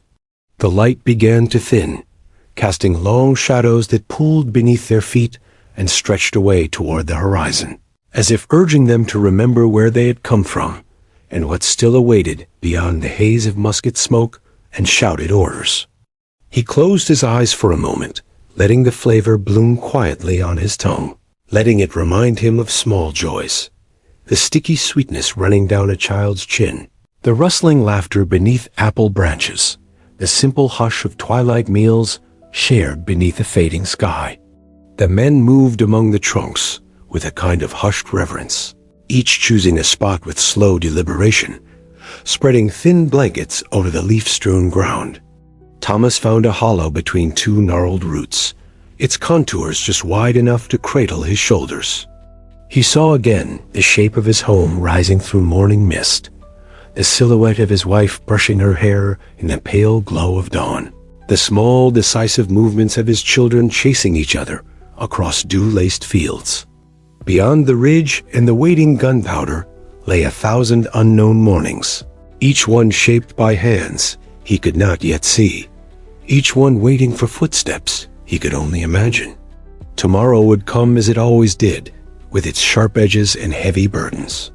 But tonight, Thomas lay cradled within the slow heartbeat of the earth, within the soft echo of home, and for a few precious hours he allowed himself to simply be a husband, a father, a friend, a quiet thread woven into the endless tapestry of human endurance. But tonight, in this circle of weary souls beneath a sky too vast to fully comprehend, he was reminded that the quiet bonds of love and the simple acts of creation, a carved bird, a shared apple, a whispered song, were perhaps the truest forms of defiance, the deepest roots of survival. These images unfolded gently within him, each one a quiet lantern illuminating the winding paths of memory. Its shadows danced against the young man's face, creating fleeting masks of sorrow and wonder, of longing and quiet faith. When their eyes met again, Thomas felt a subtle warmth spread through his chest, a soft affirmation that even here, amid the uncertain murk of conflict, the human heart continued its patient work of remembering and hoping, of carving small sanctuaries in the restless dark. He lay back and listened to the soft murmurs around him, the quiet scraping of flints sparking small fires, the low cadence of men reciting evening prayers, the fragile lilt of a distant lullaby sung under someone's breath. He offered them around without a word, the gesture carrying with it a softness that felt almost too fragile to name. Each man took a slice with solemn gratitude, their fingers brushing lightly against the cloth, as if each touch could stitch together some tiny tear in the day's harsh fabric. Thomas knelt beside Samuel, watching as the young man cupped the water, his fingers trembling slightly. A crescent moon hung low, its pale curve like the edge of a half-remembered smile. Thomas watched as thin wisps of smoke rose to meet the moon, curling and twisting like gentle phantoms, each thread carrying with it the echo of every hearth left behind, every supper table grown cold and waiting. Samuel's eyes met Thomas's for an instant, and in that brief exchange lay a silent admission of weariness, not just of the body, but of the spirit of the ceaseless march of uncertainty that pressed ever closer like a darkening sky. It was a humble resistance, one not declared in shouts or gunfire, but whispered through a simple blade and a patient hand. Conversation had long since drained away into the cracks between their footfalls, leaving behind only the sound of breathing, the occasional creak of leather, and the quiet rustle of linen sleeves brushing against rough wool coats.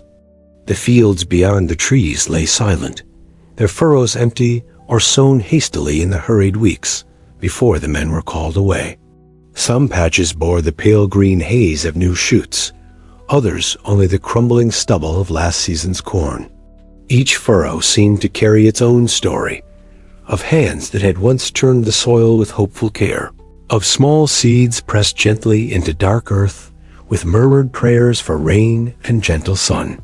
From time to time, Thomas's thoughts would drift beyond the immediate line of march, like a bird lifting momentarily above the treetops before returning to the earthbound rhythm of his body. He would imagine his wife tending the small kitchen garden behind their house, the smell of crushed thyme rising from beneath her palms, or hear in his mind's ear the distant, rhythmic thud of his son chopping wood in the yard, each swing a soft echo of promise and persistence. Ahead, a young man named Samuel paused, adjusting the frayed edge of his coat.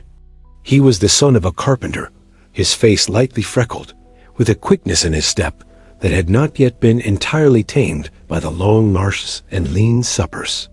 Samuel carried with him a small wooden carving knife tucked into his belt, a simple tool, its handle smoothed by countless hours of careful shaping and whittling.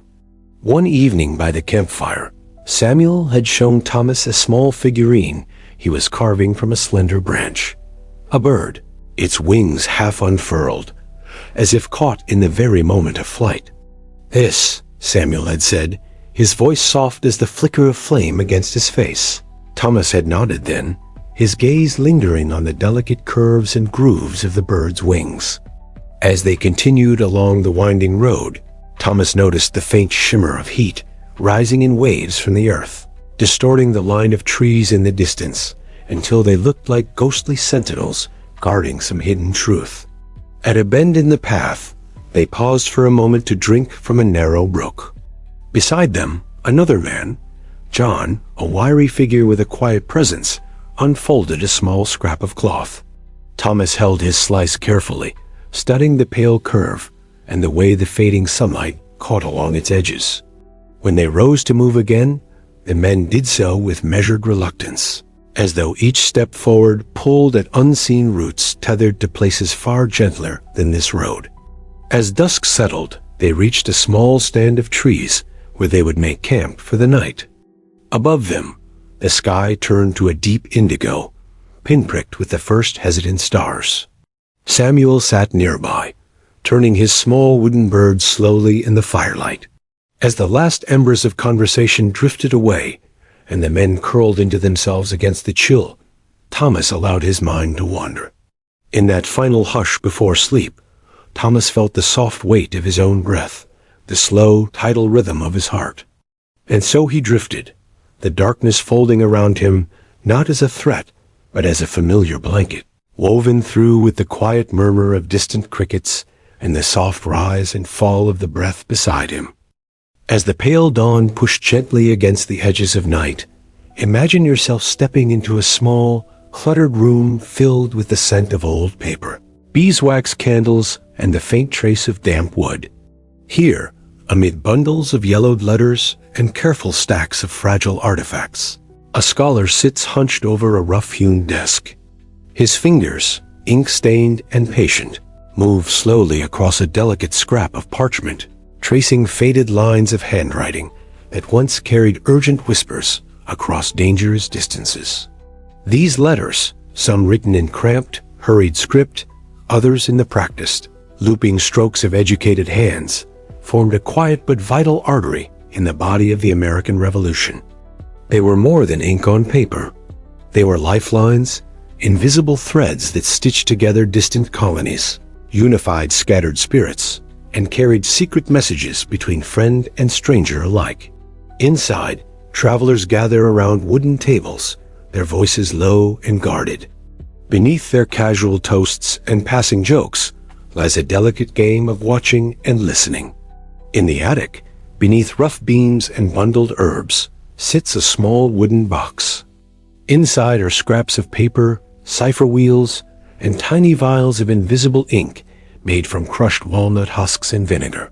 A single whispered phrase in a market square could ripple outward, carried by a merchant's cart into distant counties, gathering weight and urgency like a rolling snowball. Their steps fell softly on leaf-littered ground, each creak of a branch above a reminder that eyes might be watching. The cool air pressed close to their cheeks, the scent of pine and damp earth rising with every careful breath. Their hearts beat in tandem with the night's subtle rhythms, the distant cry of an owl, the rustle of a deer through underbrush, the faint, relentless hush of the wind. Sometimes these rumors sowed chaos. Other times they warned of impending raids or inspired sudden surges of resolve in small clusters of militiamen. We can hear, if we listen closely, the faint hush of breaths held in darkened rooms, the creak of floorboards under careful feet, the slow, patient pulse of a world reshaping itself in silence. The muted sigh of wind against the window. We are reminded that courage is not always loud, and revolutions are not always born in thunder. Sometimes they are carried forward in the trembling hands of a young woman at her attic desk, or in the watchful eyes of a farmer turning his horse toward a moonlit road. But always, the movement of words, both true and half-true, was as powerful as any musket volley fired across a smoky clearing. At night, by the glow of a stubby candle, a farmer's daughter copies messages in small, precise script, pausing to listen for footsteps on the stairs. Each letter she finishes is folded, sealed with a pressed thumbprint in wax, and hidden within a loaf of bread or sewn into the lining of a cloak. And a small corner by the hearth, to rest their weary limbs. The hosts would not always ask for names or origins. In those fragile moments, silence often served as the highest form of trust. Under that roof, the message bearer might close their eyes for a few hours, feeling the warmth of embers on their skin and the deep, bone-deep relief of having survived another crossing. A sailor in a frayed coat might slip a folded note into a pocket. A young barmaid might deliver an innocent-looking parcel wrapped in cloth, all while lantern light flickers across anxious eyes and trembling fingers. The night would fold back around them, cradling their solitary figure in its dark embrace. As they carried forward not just ink and paper, it was not just won on open fields or declared in halls of marble and brick. It lived and pulsed within kitchens and barns, in the careful pinning of a skirt or the gentle clasp of a wax-sealed envelope. It grew within the steadfast hush of ordinary people moving steadily through extraordinary times, each step echoing softly down the quiet corridors of history. But the quiet, beating hope of a people straining toward something they could only imagine. It was a world of codes and countersigns of lanterns, in distant steeples of men and women, learning to read the shape of a hat's brim or the tilt of a neighbor's shoulders, as carefully as they might study the stars for guidance. Imagine the tension of those who wrote them, their hearts beating in cautious rhythm as they bent low over the candle's flicker, every scratch of the quill a risk, every drop of wax a fragile seal against discovery. The cargo being offloaded, barrels of molasses, crates of textiles, sacks of grain, might conceal something else. Hidden compartments containing urgent letters or precious smuggled powder, each item a whispered vow of resistance. An echo of the broader cause reverberating quietly against the clatter of wooden crates and the splash of oars. Women like Lydia Dara, who smuggled messages past, British lines under the guise of fetching flour, or like Gunna Strong, who hung laundry in particular patterns on her line, a black petticoat here, a white handkerchief there, signaling hidden movements to allied riders waiting beyond the orchard's edge. Each act required a steady hand and a steady spirit, for discovery meant not just shame, but imprisonment, ruin, or worse.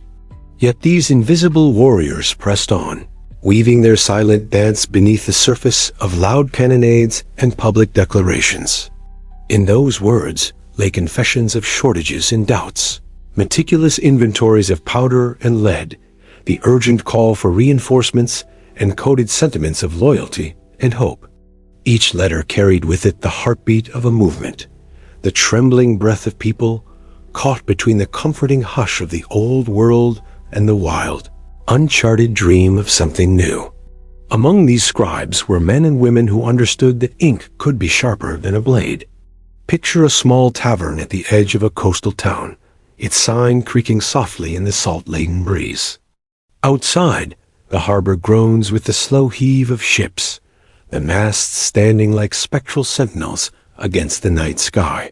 Further inland, imagine a farmhouse set against fields of early corn and scraggly apple trees, the stone chimney exhaling a thin wisp of smoke into the morning chill. Each of these acts, though quiet and easily overlooked by the loud drumbeat of battles and declarations, formed a subterranean current that moved steadily beneath the revolution's surface. In towns and villages, rumors became their own currency. Imagine the quiet courage of those who carried these messages, often traveling alone at night along narrow forest paths, the moon their only companion. When they arrived at a safe house, they might be offered a bowl of thin soup, a dry woolen blanket. Then, before the first hints of sunrise painted their horizon, they would slip away again, the message tucked securely beneath a shirt or tied against a thigh. In this hidden theater of small, unseen gestures, the revolution found its breath. As we sit here tonight, tracing these delicate threads across centuries, we can almost feel the soft brush of those fingers against parchment, the sharp scent of ink, the gentle tremor of a candle's flame. And as we breathe in the hush of our own rooms, the distant hum of a passing car, in these soft, unseen places, Beneath the layers of grand speeches and cannon fire lies the true heartbeat of change. Quiet, unyielding, and enduring, like a candle that refuses to flicker out in the midnight hush. Imagine the hush of an early morning, the gentle gray light just beginning to spill across the tops of dew-laden fields. In this stillness, before the cries of roosters echo through the valley and children's footsteps scatter along dusty paths, while grand armies clashed on broad fields and fiery speeches echoed through halls, another revolution unfolded beneath it all, one invisible to the naked eye, but no less potent. This was a revolution of symbols, of quiet agreements made in the flicker of an eye or the subtle movement of a hand. There lies a kind of suspended breath, a space where secrets and whispers settle like a thin mist over the land. Your shop, with its narrow windows and thick wooden beams, smells of dried herbs, worn parchment, and the faint sweetness of imported molasses. They allowed ordinary citizens, farmers, seamstresses, blacksmiths, to participate in a movement larger than themselves without ever lifting a musket. Beneath the laughter, the clatter of mugs, and the shuffling of playing cards, these spaces pulsed with coded transactions. In the back corner of a dimly lit tavern, a man might etch a subtle symbol into the soft wood of the table's edge. A swirl here, a cross-hatched line there. Hours later, another would arrive, his eyes scanning the room with deliberate slowness, his fingers trailing lightly across the worn grooves until they found the mark. A glance at the barkeep, a nod at a faraway figure in a cloak, each small motion a line in a script only the initiated could read, and undefined in the faint glimmer of a different future shimmering on a distant horizon. The strength required to move through the world as a living message, to cloak one's true self beneath layers of polite smiles and idle chatter, was immense. Every morning began with a whispered calculation. Who could be trusted? Who might be watching? Where to hide the words that could change everything? The act of hanging laundry, once a mundane ritual of daily life, transformed into an act of quiet defiance and connection. A single musket shot, fired into the air at dawn, could mean reinforcements were needed by sunset. Imagine the softness of linen between calloused fingers, the tremor of a pen held above parchment in a room too still, too fragile. Hear the soft exhale of breath released as a hidden message finally passes from one hand to another. A bend in the river might serve as a meeting point, but shifting sands or rising water could obscure the path overnight. And as you drift deeper into this story, you might feel that same quiet tide within yourself, the slow rhythm of your own breath, the gentle swell of your heart, the hush of your thoughts as they settle like morning mist over a silent field. The rustle of dry reeds might conceal the careful breathing of an allied scout or the slow, deliberate advance of a red-coated sentry. Each footstep demanded reverence and respect for the landscape's quiet power. Each choice weighed against the possibility of vanishing into the hush of moss and mist forever. The hurried flight of birds from a thicket might alert a hidden camp of an approaching patrol. Even the sudden silence of the forest, a hush where chirping and rustling once reigned, could herald danger moving unseen beneath the trees. Customers shuffle in and out, some seeking nails and kettle hooks, others trading for rough homespun cloth or a rare, glinting needle. Amid this small theater of daily commerce, a different exchange unfolds. Stars spread out like scattered seeds across the dark velvet sky, a soft reminder of the vastness that surrounded their narrow trails and cramped hiding places. Yet here, in these small, tremulous exchanges, lay its most essential heartbeat. In the arc of a lantern in a black shawl hung by the door, in a childish rhyme subtly altered to guide a father home. These were the gentle currents that carried a fragile dream across the rocky shore of impossibility toward the dim glow of dawn. Under these starfields, whispered prayers floated upward, for safe passage, for deliverance, for the quiet return to a home that seemed to drift further away with each new moon. The horses' hooves pressed softly into damp earth, and each breath hangs in the air like a fading lantern glow. Each scroll or folded slip of paper was more than a tactical note. It was a lifeline, a breath held for weeks that finally found release in the flickering candlelight of a hidden parlor. Along the narrow track, they paused to listen, for the hush of a nearby brook, for the creak of an unseen branch, for the distant echo of a barn owl's call. Every sense sharpens to the fragile hush of the world around them, each sound carrying the possibility of friend or foe.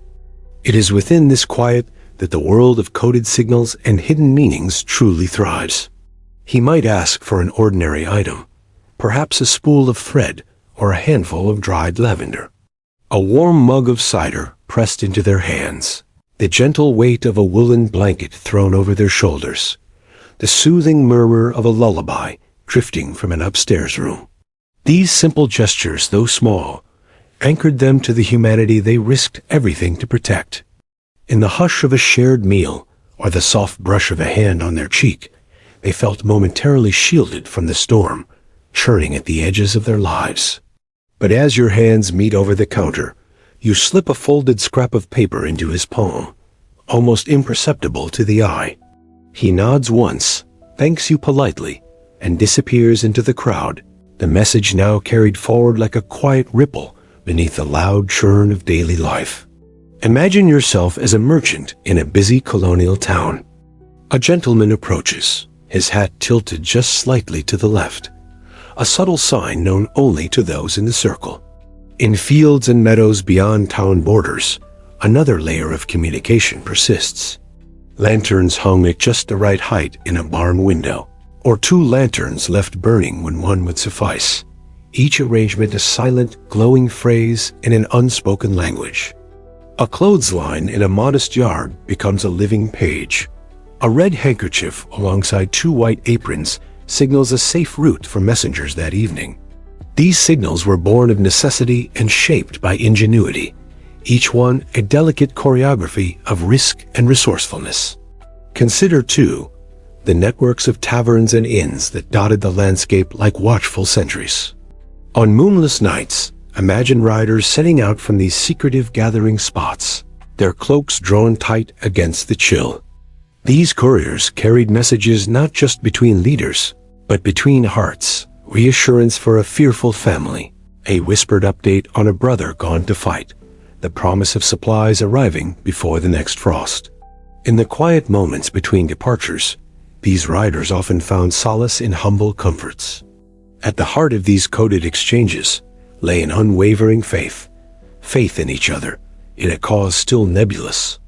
Beyond the towns and taverns, in the stillness of woods and marshes, signals took on a more primal character. In these wild spaces, the land itself became both confederate and betrayer.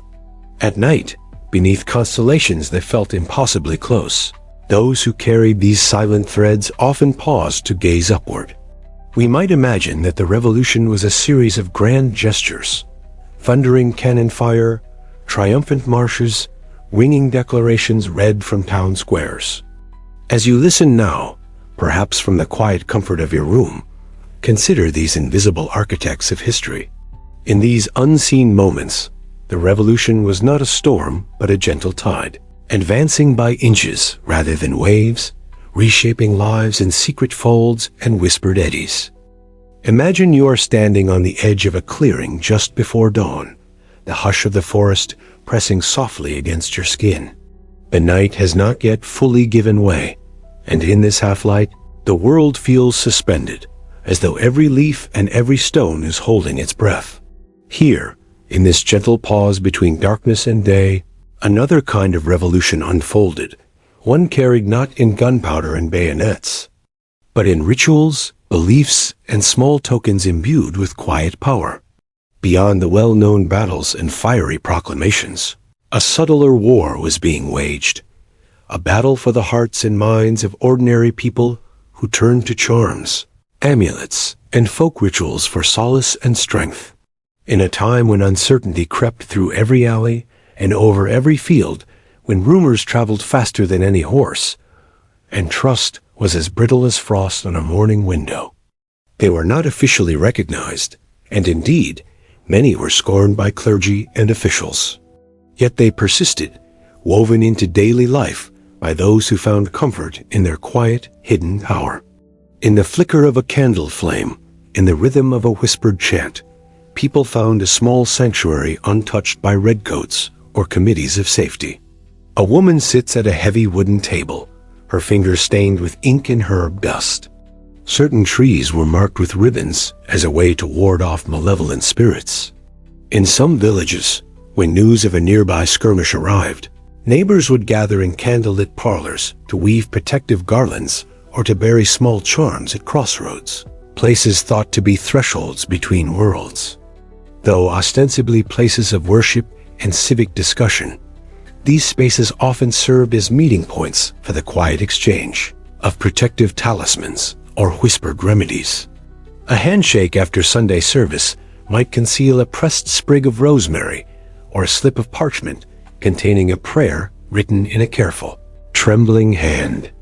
A mother lighting a candle on a rain-slick evening. A child whispering a charm before bed.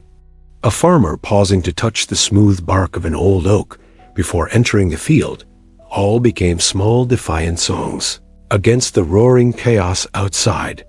The act of coming together, of sharing in these collective hopes, strengthened not only individual spirits, but the fragile bonds that held communities together. They offered a private space in which ordinary people could reaffirm their connection to one another, and to something greater, to the unseen rhythms of the earth, to the pulse of the seasons, to the long, quiet memory of ancestors who had also weathered storms. Picture a young girl sitting cross-legged on a rough-woven rug, her eyes wide as her grandmother carefully traces protective symbols in the air above her head. The old woman's voice is low and steady, a lullaby disguised as a spell. Outside, the distant thud of marching boots echoes down the lane, but inside, the girl feels only the warmth of her grandmother's breath and the soft cadence of words older than memory. Stones arranged in careful circles around a home's perimeter served as a silent barrier against ill fortune. Imagine the scent of lavender drifting up from a hidden sachet, the warmth of a hand laid gently on your brow, the steady hum of a chant meant to guide you safely through unseen dangers. Even small objects, a bent nail hidden beneath a doorstep, a feather tied to the rafters, took on lives of their own, becoming guardians in a world that felt perpetually on the brink of collapse, but by whispered spells and tender hopes stitched into every seam. And in this delicate, unseen weave, the soul of a people moved quietly forward, step by careful step, through the long, uncertain nights toward a dawn yet unseen. They were believed to guard against musket balls, to shield the wearer from fever and disease, and to ensure a safe return home. While the army relied on strict formations and supply lines, families at home stitched their hopes into garments and slipped prayers into shoes, creating a quiet countercurrent of resistance and love. While generals argued over maps and delegates debated in candlelit halls, these small, hidden acts of magic offered a sense of immediate control, a feeling that, in some small way, fate could be guided by careful hands and quiet words. A mother might hum a tune while sewing, each stitch a silent nod of protection. A father heading to a local council meeting under cover of night might carry a small pouch of dried lavender pinned near his heart, a tender token from a wife who could not follow but whose presence moved with him nonetheless. Before her lies a slip of parchment, edges curled with humidity, on which she carefully writes protective words in looping script. She folds it once, twice, presses it to her lips, and tucks it into a linen pouch. Later, this pouch will be sewn into the lining of her husband's coat before he marches off to join the local militia. These small personal acts of magic offered a different kind of certainty, one that transcended politics and musket fire. Picture a small, dimly lit room, the scent of tallow candles mingling with dried sage hanging from the rafters. These handwritten charms, known sometimes as witch bottles or protection papers, were talismans against the unpredictable. Nearby, in a small farmhouse kitchen, an elderly man carefully stirs a simmering pot. To an unknowing eye, it might seem like an ordinary broth meant to stave off hunger in the lean months. But in each handful of wild herbs, each careful swirl of the spoon, there is intention, a whispered incantation for strength, a silent plea for his son's safety, a hope that the sickness that took 2 neighbors last week will pass them by. These folk practices, drawn from European traditions and reshaped on American soil, flowed like an underground river through communities. Beyond kitchen doors and hearth fires, these beliefs spilled into the land itself. Children, too, were drawn into these secret worlds. These intimate rituals weren't merely quaint superstitions. They represented a profound human impulse to create meaning and to claim agency in a time of sweeping chaos. In the flickering twilight of these domestic sanctuaries, the lines between the seen and unseen blurred gently. Beyond the intimate sphere, these beliefs sometimes found their way into broader community rituals. Consider also the humble churchyards and meeting houses that dotted the countryside. As the war dragged on, and the lines between loyalty and survival blurred, these folk rituals became both refuge and rebellion. In this tender undercurrent of magic and meaning, each simple act took on a shimmering resonance. As you listen now, you might feel the slow, comforting rhythm of these old practices echoing through your own quiet moments. These were not grand declarations or sweeping victories. They were the soft murmurs beneath the roar, the hidden heartbeat of a revolution carried not only by cannons and muskets. Imagine walking down a narrow dirt path at dusk, lantern in hand, the soft glow illuminating only a few steps ahead. The sky overhead is a gentle wash of indigo and silver, the last bird calls fading into the hush of evening. In this quiet hour, the world seems to shift. Shadows deepen, edges soften, and the line between the tangible and the unseen grows thin as mist over a meadow.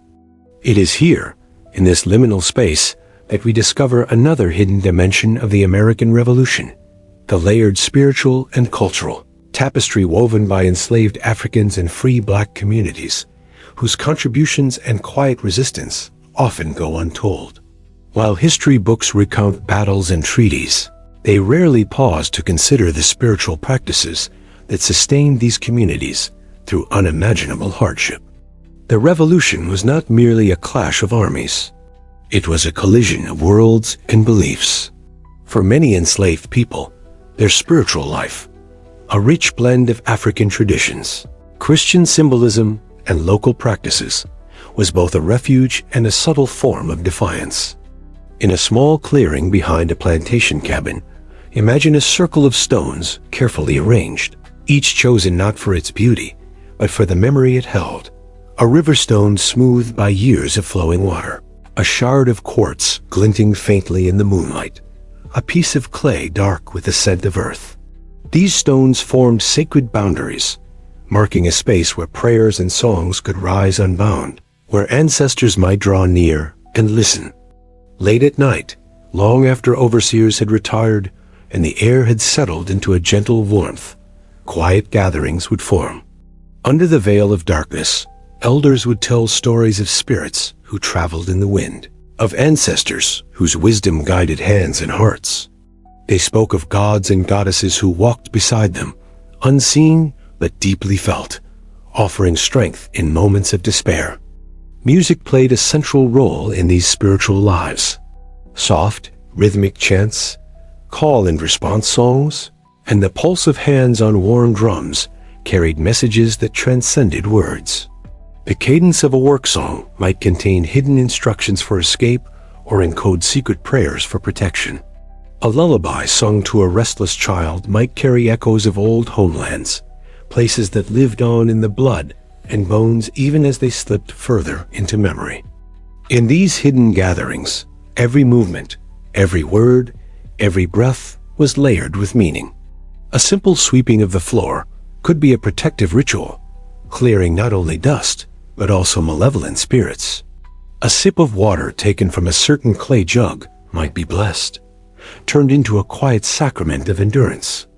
These acts, so small they might seem invisible to an outsider, formed a web of quiet resistance, a world within a world where dignity and humanity were fiercely preserved. Further north, in free black communities and maroon settlements, enclaves formed by those who had escaped bondage, similar spiritual practices flourished. Here, without the constant surveillance of plantation overseers, people could gather more openly, though always with a watchful eye on the horizon. They held nighttime ceremonies in the woods, lit by the flicker of fire and moon, where old songs soared into the trees like birds finding their way home. Within these circles, there was healing, the mixing of herbal poultices, the binding of wounds both physical and spiritual. Women skilled in the old ways acted as healers, their knowledge passed down from mothers and grandmothers, blending African plant lore with local American herbs. A paste of sweet flag and plantain might be applied to an aching joint, a tea of sassafras and ginger offered to soothe a troubled spirit. Healing was not merely about mending the body. It was an act of communal love, a way of reaffirming that every life held value beyond its labor. Objects played a powerful role too. Small bundles called conjure bags or mojo hands were crafted from cloth scraps and filled with roots, coins, bones, and personal items, each element chosen for its specific energy or protective properties. Tucked into clothing, hidden under pillows, or buried near doorways, these talismans formed silent shields against harm and misfortune. To hold one in your hand was to hold a piece of your own agency, a whispered promise that you were not entirely at the mercy of outside forces. Christianity, too, wove into this tapestry, not as a replacement, but as an additional thread. Many enslaved and free black people found solace in biblical stories, especially those of deliverance and liberation. Moses leading his people out of Egypt, Daniel surviving the lion's den, the prophets crying out for justice. These narratives resonated deeply, offering a language of hope and a framework for imagining freedom. Hymns rose from cabin doorways at twilight, voices blending in layered harmonies, each note carrying both lamentation and unwavering resolve. At times, these sacred practices intersected with a larger revolutionary fervor sweeping the colonies. In some coastal towns, rumors spread that the British would grant freedom to those who joined their side, sparking quiet discussions under starlit skies.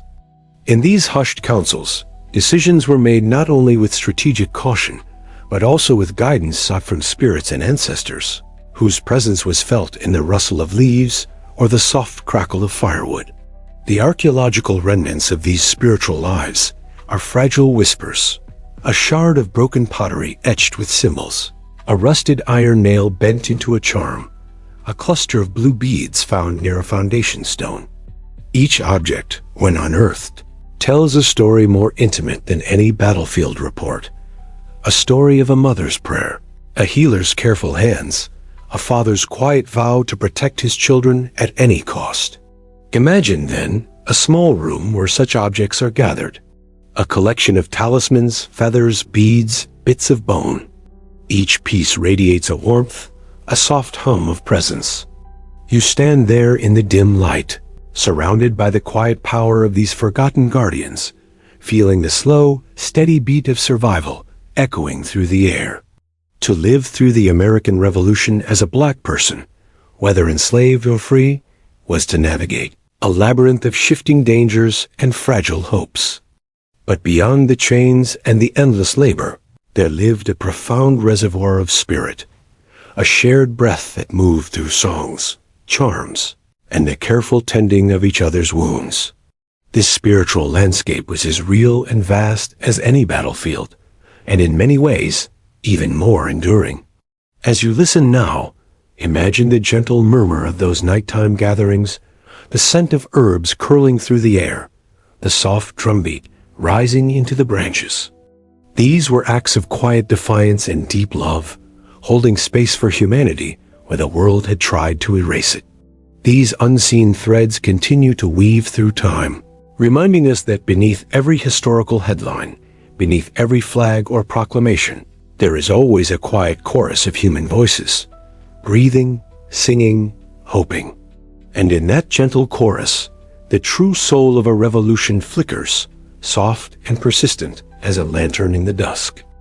Imagine stepping into a grand drawing room lit by the soft glow of beeswax candles, their gentle light dancing across polished wood and heavy brocade curtains. The faint scent of lavender sachets drifts through the air, mixing with the subtle smokiness of the hearth. The hush here is not the hush of fear or exhaustion, but of carefully orchestrated decorum, a cultivated quiet that wraps around the room like a velvet cloak. Welcome to the parlors and salons of the colonial elite during the American Revolution, a world that existed parallel to the muddy fields and wind-worn cabins, a world of lace gloves and powdered wigs, of carefully chosen words and whispered alliances. At first glance, this world might seem serene, even enviable. Here, women in silk gowns glide across the floor with measured grace, the rustle of their skirts echoing softly against the paneled walls. Men gather near the fireplace, their voices low, speaking of trade agreements and rumors from Philadelphia or London. A servant slips silently through a side door, refilling glasses with imported Madeira wine, his movements precise and almost invisible. But beneath this fragile sheen lies a different kind of tension, one woven through every seam of the embroidered waistcoat and stitched into the measured curves of each courtly bow. The Revolution did not spare these elegant halls from fear and uncertainty. It only dressed them in finer garments. Imagine you are a young woman in this household. You wake before dawn to the quiet shiver of morning air slipping through the shutters. A maid helps you into layers of linen and silk, each piece tugged and tied until your body becomes both sculpture and armor. Your hair is powdered and shaped into an elaborate coiffure adorned with a ribbon or a small feather, a delicate cage for your thoughts. At breakfast, you sip tea, though perhaps now, in a gesture of protest against the crown, you might choose a locally brewed herbal infusion instead. You listen to your father read letters from acquaintances abroad, the words heavy with phrases like blockade, embargo, and betrayal. These are not abstract ideas. They are tides lapping at the edges of your household, threatening to wash away the carefully constructed world you inhabit. Your family's wealth is tied to mercantile ventures, plantations, or shipping contracts, all now vulnerable to seizure or ruin, depending on which side gains ground. Perhaps your brother has joined the militia, his uniform a source of both pride and dread. Each day you glance at the window, half expecting to see a messenger ride up the lane, bearing news that might append your life forever. Evenings bring gatherings where conversation flows like warmed honey, sweet and smooth, but sticky with undercurrents. Guests arrive dressed in their finest, their laughter rising in delicate bursts that seem almost too fragile to hold the weight of their private fears. Someone mentions a skirmish in the countryside. Another alludes to a loyalist neighbor who has quietly vanished. Faces tighten, fans flutter, glasses are refilled. The music starts up again, a soft violin or a harpsichord in the corner, and the illusion of safety resumes its slow, careful waltz. Imagine standing at the edge of the room, observing. You notice the subtle exchanges of glances, the coded language slipping between polite phrases.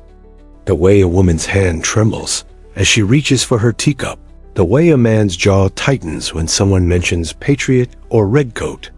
In these drawing rooms, alliances are forged not on battlefields, but in half-finished sentences and veiled confidences, in letters written by candlelight and sealed with trembling hands.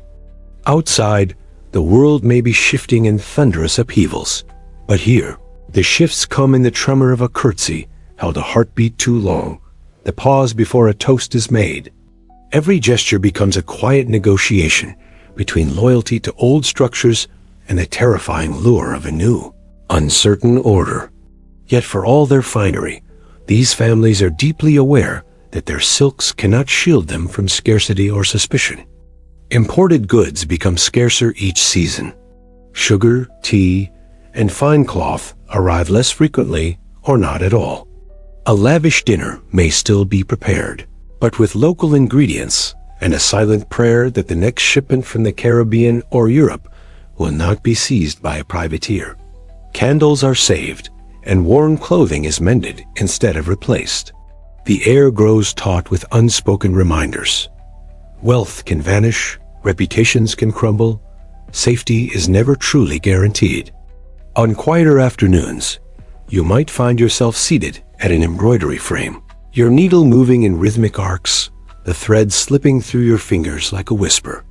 Outside the window, a garden stretches into a soft haze of sunlight and shadows, the neat rows of herbs and flowers offering the illusion of order amid chaos. Birds flit among the hedges, their movements quick and careless, a stark contrast to the measured stillness within the room. Your mind wanders as you stitch. You think of the soldiers sleeping under thin blankets in muddy camps, the farmers hiding grain from patrols, the enslaved men and women forced to choose between uncertain freedom and known subjugation. You imagine your brother's face under a heavy tricorn hat, the flicker of resolve in his eyes tempered by the weight of fear. Here, in this delicate domestic space, the war takes on its spectral form. It seeps in through the scent of wood smoke, lingers in the frayed edge of a tablecloth, echoes in the faintest sigh. The revolution is not merely an event happening out there. It is a phantom that drifts through the halls, touching every polished banister and silver spoon, breathing down every hushed corridor. As the day wanes, lanterns are lit one by one, their gentle glow reflecting off gilt-framed portraits. The house seems to exhale, settling into the quiet rituals of evening. A tray of tea is prepared. Letters are read by flickering candlelight. The murmur of conversation softens into the low hum of shared presence. In these moments, you might feel an almost aching tenderness, a fragile gratitude for each heartbeat untouched by cannon fire, for each soft breath that does not carry the taste of ash. Sleep eventually comes, though never easily. You lie awake in a grand bed, surrounded by damask curtains, listening to the distant sound of wind against the shutters. In the darkness, your thoughts drift toward the unknown horizon, to the smell of gunpowder on a spring morning, to the quiet determination in a neighbor's eyes, to the memory of a dance before everything shifted. In this world of soft silks and careful words, life was as vulnerable as in any soldier's tent or farmer's cabin. Every gentle laugh at supper, every clasped hand before a ball, every whispered goodnight was offered up to an uncertain dawn. Here, among the elite, survival meant balancing on the edge of a blade honed by loyalty and ambition, fear and hope. To live through the American Revolution in these silent chambers of power was to perform a daily dance with ghosts, some wearing red coats, some draped in stars and stripes, and many haunting only the recesses of your own restless mind.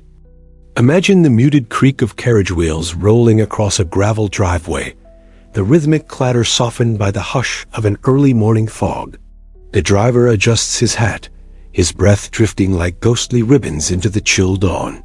Behind him, inside the finely crafted carriage, a woman in a pale blue gown sits upright, hands folded neatly in her lap, her gaze distant yet unwavering. Perhaps she is headed to a relative's estate for a week-long visit, a quiet refuge from the increasingly unpredictable tremors of urban life. Or perhaps she travels to a distant cousin's wedding, a celebration that feels more like a performance than a true gathering of joy. The journey itself, once considered a gentle adventure, now takes on the shape of a quiet peril. At any turn, the road might be blocked by a militia patrol, or a neighbor's servant may be watching for loyalist sympathies to report to eager ears. Outside the window, the countryside unfolds like an intricate quilt, stitched with fields and thickets, dotted with small cottages where the rhythms of life thrum on, regardless of the political horizon. You notice patches of tilled earth, farmhands moving in slow arcs with their tools, children chasing each other barefoot along the hedgerows. The scent of newly turned soil, mixed with the faint sweetness of early blossoms, seeps into the carriage each time the window is cracked open. In this space of suspended movement, your mind turns to the shifting allegiances that flow beneath the surface of every polite conversation. The revolution has drawn lines across communities and families, slicing through dinner tables and echoing in the silence between sentences. One day, a trusted friend confides their deep loyalty to the crown. The next, they whisper support for independence, their voice low, as though the very walls might betray them. Returning to the city, the lady steps down from the carriage with care, the hem of her gown lifted slightly to avoid the damp steps. A servant meets her, eyes lowered, hands steady as he guides her indoors. The house is a large brick structure, adorned with ivy that climbs patiently toward the second-floor windows. The entryway holds the smell of beeswax polish and old parchment, a scent that feels almost sacred in its familiarity. Here, life unfolds in a deliberate choreography. A cook kneads dough in the kitchen, her hands moving in ancient, practiced rhythms. Upstairs, a child recites verses to a governess, her young voice carrying the cadences of another world, one not yet cracked by gunfire or desperate cries. In the library, a father studies ledgers and correspondence, quill scratching softly against parchment as he traces the fragile veins of his financial future. Imagine pausing at the threshold of the library, taking in the faint rustle of paper, the slow shifting of a man's weight as he leans back in his chair. His face, lined and thoughtful, carries the burden of centuries of inheritance and the sudden violence of upheaval.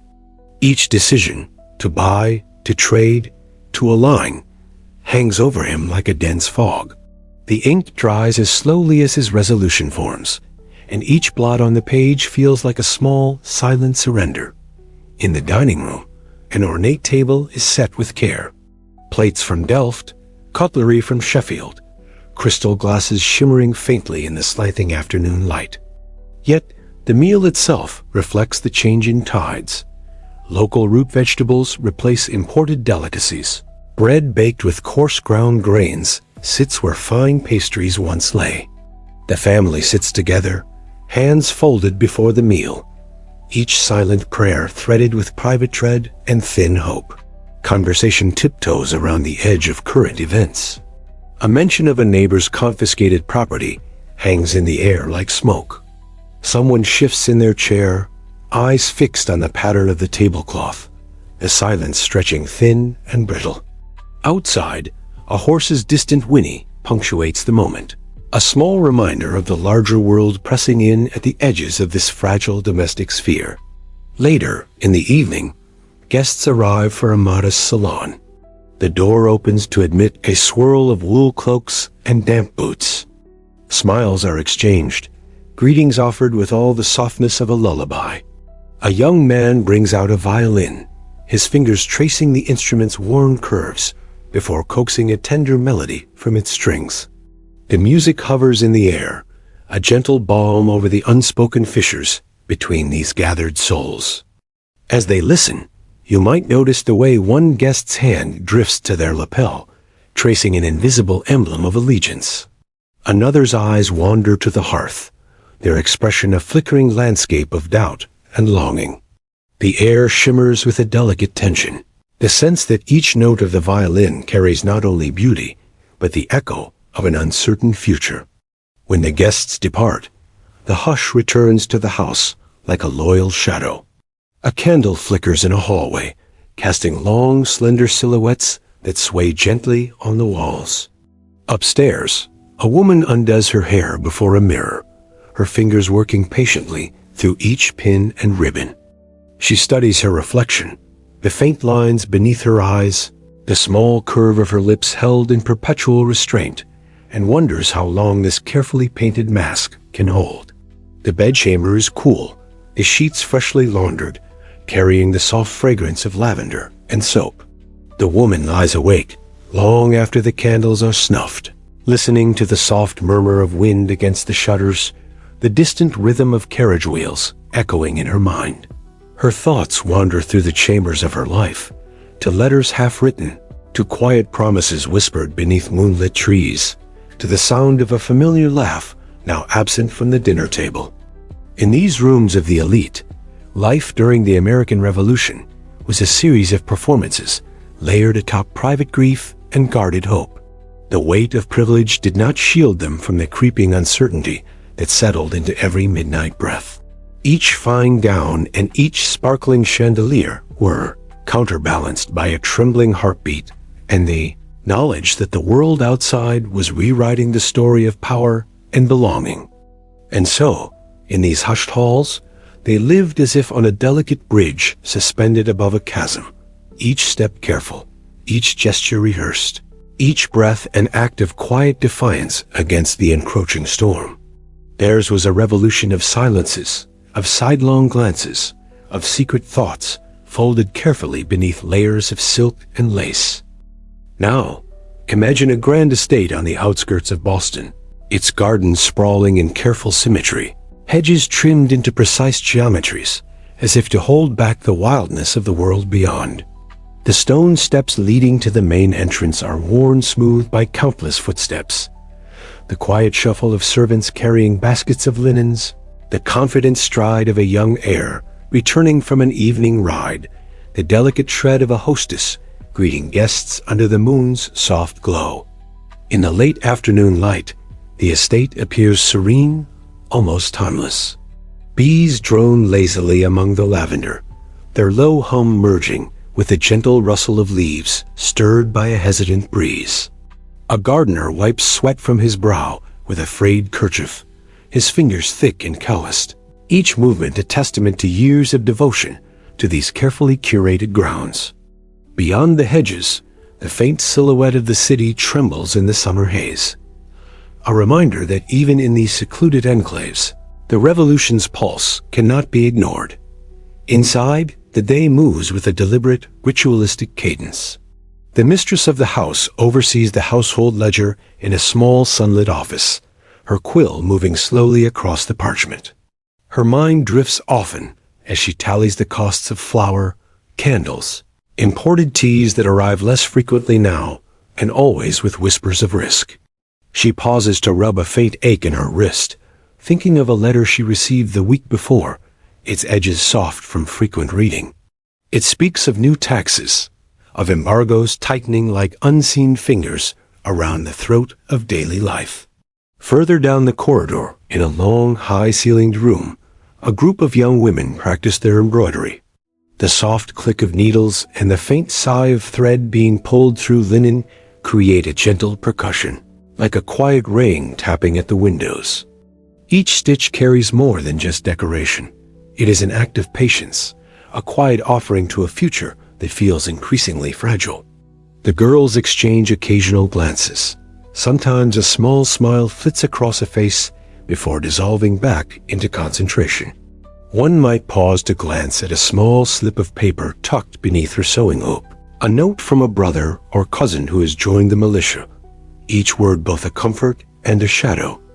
In the dining hall, a young man practices his French with a tutor, his accent still clumsy, his frustration seeping into the space between them like a fine mist. His father insists he learn, a necessary preparation for future trade, diplomacy, perhaps even the imagined return to a peaceful Atlantic world. The tutor, patient and measured, corrects him softly, her voice steady as a metronome. The young man fidgets, occasionally gazing out the tall window toward the orchard beyond, where apples ripen in small bursts of color against the muted green. His mind strays to rumors of skirmishes near Concord, to stories traded in the shadows of taverns, to the hollow absence at family dinners when a friend's name is no longer spoken aloud. Meanwhile, in the kitchen below, the hearth glows with a steady, comforting warmth. The cook, a woman of stout build and knowing eyes, stirs a pot of stew, the aroma rich and earthy, curling up toward the low beams of the ceiling. Each spoonful carries not only nourishment, but also the slow accumulation of tradition, recipes passed from mother to daughter, shaped by the rhythm of harvests and seasons. Nearby, a scullery boy scrubs a pile of pewter dishes, his fingers raw from the harsh lye soap. He hums a tune under his breath, a melody snatched from street musicians on his last errand into town. Between these rooms flows a subtle network of glances and gestures, each interaction a quiet negotiation of hierarchy and intimacy. A maid passing the young mistress on the staircase offers a small, practiced curtsy, eyes flickering briefly to the floor. A butler, with his polished shoes and carefully combed hair, places letters on a polished side table, each sealed envelope carrying the possibility of upheaval or solace. The walls themselves seem to breathe with the quiet weight of secrets, small moments of kindness hidden beneath formal duties, silent acts of resistance stitched into daily routines. After supper, the family gathers in a drawing room illuminated by the amber glow of oil lamps. A gentle hush envelops the space, punctuated by the soft clink of porcelain cups and the distant crackle of the fireplace. The father reads aloud from a well-worn volume of poetry, his voice even and resonant, filling the corners of the room with words that feel like a protective spell against the uncertainty outside. The mother listens, her hands resting on her lap, her thoughts drifting perhaps to a friend in Boston whose household has been seized, or to the heavy quiet of a neighbor's shuttered home. A daughter reclines on a chaise, her fingers tracing the delicate embroidery on her sleeve, her eyes half closed, lulled by the steady cadence of her father's reading. A son sits cross-legged on the carpet, a wooden toy soldier forgotten beside him, his young mind weaving images of distant battles and imagined heroics. The household cat stretches luxuriously by the hearth, its slow movements echoing the room's serene, almost timeless stillness. When the reading ends, the family remains in the soft silence for a few moments longer, as though reluctant to break the fragile cocoon of warmth and words. Outside, the wind stirs again, carrying with it the distant murmur of the city, a muffled tapestry of tavern songs, carriage wheels, and the occasional echo of a voice raised in argument or cheer. In the darkness beyond the garden walls, sentries pass on patrol their boots, striking a slow, steady rhythm on the cobblestones. A reminder that even here in this bastion of refinement and ritual, the revolution's breath is felt in every heartbeat. At last, the household begins to drift toward bed. A maid extinguishes the lamps one by one, her steps careful, her shadow stretching long across the floors. Upstairs, the family members retreat to their chambers, each room holding its own quiet universe of thought and worry.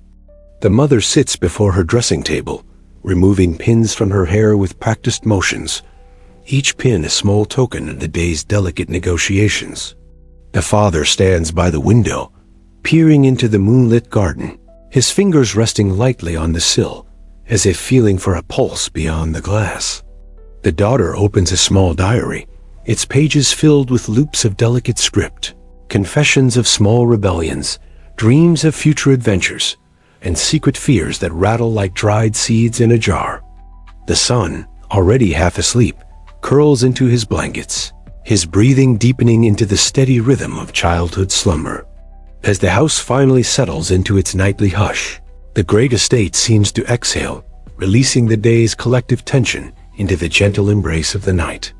The last creaks of floorboards fade, the garden's hush folds closer around the walls, and the moon casts its pale blessing over hedges, orchards, and sleeping souls alike. In this hidden world of the elite during the American Revolution, life moved on a thin ledge, balanced between the weight of ancestral legacy and the tremors of a shifting nation. Here, each gesture and each silence formed a quiet language of survival, woven into the delicate tapestry of daily life. And even as the revolution's fires burned beyond the gates, within these walls, they nurtured an island of careful grace, a sanctuary of small certainties amidst a sea of unpredictable tides. As we linger in the silent corridors of this grand estate, imagine now the softest hours before dawn. The air is cool and damp, carrying the faint perfume of lavender and dew-wet grass drifting through the half-open shutters. Within these hushed walls, the servants begin to stir, rising like shadows from their narrow cots in the attic or the small rooms tucked behind the kitchen. Their day begins before the first bird dares to break the velvet quiet with a hesitant song. The head housemaid moves quietly, her hands already familiar with the rough fabric of aprons and the chill of unlit hearthstones. She lights the fires one by one, each spark a small defiance against the darkness, each flame a soft promise of warmth and motion. The kitchen gradually fills with the gentle rhythm of knives on cutting boards, the echo of a pot settling onto the iron stove, and the faint sigh of bread dough rising in a corner like a sleeping animal stretching beneath a blanket. In another part of the house, a young footman polishes the brass handles of the front door, each circular motion an unspoken meditation. His mind drifts, perhaps, to the whispered rumors he heard the night before, of new pamphlets circulating in Boston, of a cousin who joined a rebel company, of the latest price for a barrel of flour. He works steadily, careful not to let his thoughts cloud his attention, for every polished surface reflects not only candlelight, but the unspoken expectations of an entire household. Upstairs, the lady of the house lies awake in the half-light, her breathing shallow, her eyes tracing the slow crawl of moonlight retreating across the ceiling. She thinks of her sister in Philadelphia, who wrote last week of shortages and gatherings that turned suddenly into quiet discussions of revolution. She thinks of her children, of their soft heads bowed over prayer books in the nursery, of the fine dresses she has stored away, unsure when they might again be worn without a shadow of guilt. In these small hours, her mind is a gentle sea of worry and wonder, each thought a ripple fading into the next. The master of the house rises early as well, moving to his study where a map of the colonies lies unfurled across an oak desk. He runs his fingers over the delicate lines, tracing rivers and towns as though feeling the veins of a great, slumbering creature. He does not speak aloud, but in his mind, questions echo like footsteps in an empty hall. Which side will prevail? What will become of the estates, the trade routes, the delicate social webs that hold his world together? In the gentle light of dawn, the answers seem both closer and impossibly distant, shimmering like morning mist on a distant meadow. As the sun finally lifts itself over the orchard, spilling a golden hush across the dew-laden lawns, the estate slowly exhales. Breakfast trays are prepared and carried upstairs with quiet reverence. The day begins its slow, deliberate unfolding. A gardener clips roses with a careful hand. A seamstress repairs a tier in a velvet curtain. A stable hand feeds the horses, whispering to them as though sharing confidences. Guests might arrive in the afternoon, their carriages rolling up the gravel drive in a series of soft, rhythmic clatters. They are welcomed with measured warmth, a practiced smile here, a graceful tilt of the head there. In the drawing room, tea is served in fragile porcelain cups, each sip punctuated by low murmurs and the occasional polite laugh. Conversations meander around music, French philosophy, the latest shipment of silks, but always, beneath the polished phrases, attention simmers. Each guest wonders how long they can pretend at gentility while the world beyond the hedges threatens to unravel. Sometimes there is music. A young woman, her fingers pale and quick, moves across a harpsichord, the notes floating upward like petals caught in a breeze. Her playing is precise yet soft, each phrase unfolding into the next with a measured grace that belies the storm brewing beyond the garden walls. Listeners close their eyes, allowing the melodies to momentarily soothe their restless minds, to carry them away to imagined parlors in Paris or serene summer evenings long before talk of war crept into every corner of conversation. Later, dinner is served by candlelight, a ritual performance of silverware, soft murmurs, and the gentle clink of crystal glasses. Courses appear and vanish as though conjured from a dream. A delicate broth, a roast fowl with herbs from the kitchen garden, sugared fruits gleaming like small jewels on polished platters. Yet each bite carries an aftertaste of uncertainty. The supply lines that once fed these tables are now thin and frayed. The spices and sugar so treasured have become scarce, each grain a small reminder of a wider struggle. After dinner, they might step out onto the veranda, the night air cool against their cheeks, the stars scattered across the sky in quiet procession. They stand side by side, sometimes speaking softly, sometimes content to simply listen to the nocturnal symphony, the distant bark of a dog, the gentle susurration of leaves, the occasional murmur from a guard making his round. In these moments, they sense both the vastness of the world and the fragile bubble that protects them, a sphere so easily shattered by a single spark from beyond. As the evening wanes, the house returns to its slow, protective rhythm. Lamps are dimmed, the long hallways echo softly with the last footsteps of the day, and the hush of sleep seeps into the very walls. Within their rooms, each inhabitant drifts into dreams shaped by the quiet fears and fragile hopes of the age. Some dream of banquets and bright gowns, others of horse rides across meadows, untouched by the sound of muskets. And some, perhaps, dream of distant ships sailing to safe harbors far beyond the horizon of this restless land. In the stillness of this upper world, life unfolds like a delicate tapestry, each thread chosen with care, each knot tied in quiet secrecy. Here, the revolution feels like a distant storm, a rumble on the far edge of an otherwise moonlit night. Yet even in this carefully tended calm, every polished goblet, every embroidered gown, every whispered vow carries the tremor of a nation on the cusp of transformation. And so as the final lamp flickers out, and the estate yields itself to the tender embrace of the night, it becomes a silent witness to an age, suspended between worlds.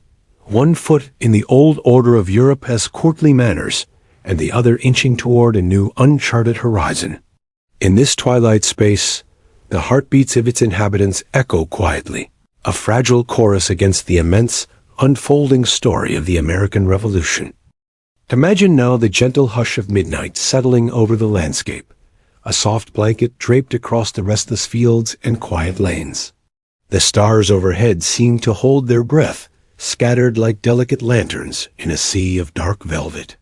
Somewhere, far beyond your reach, the echoes of distant gunshots and rallying cries fade into the night air, becoming little more than fragile whispers carried on the wind.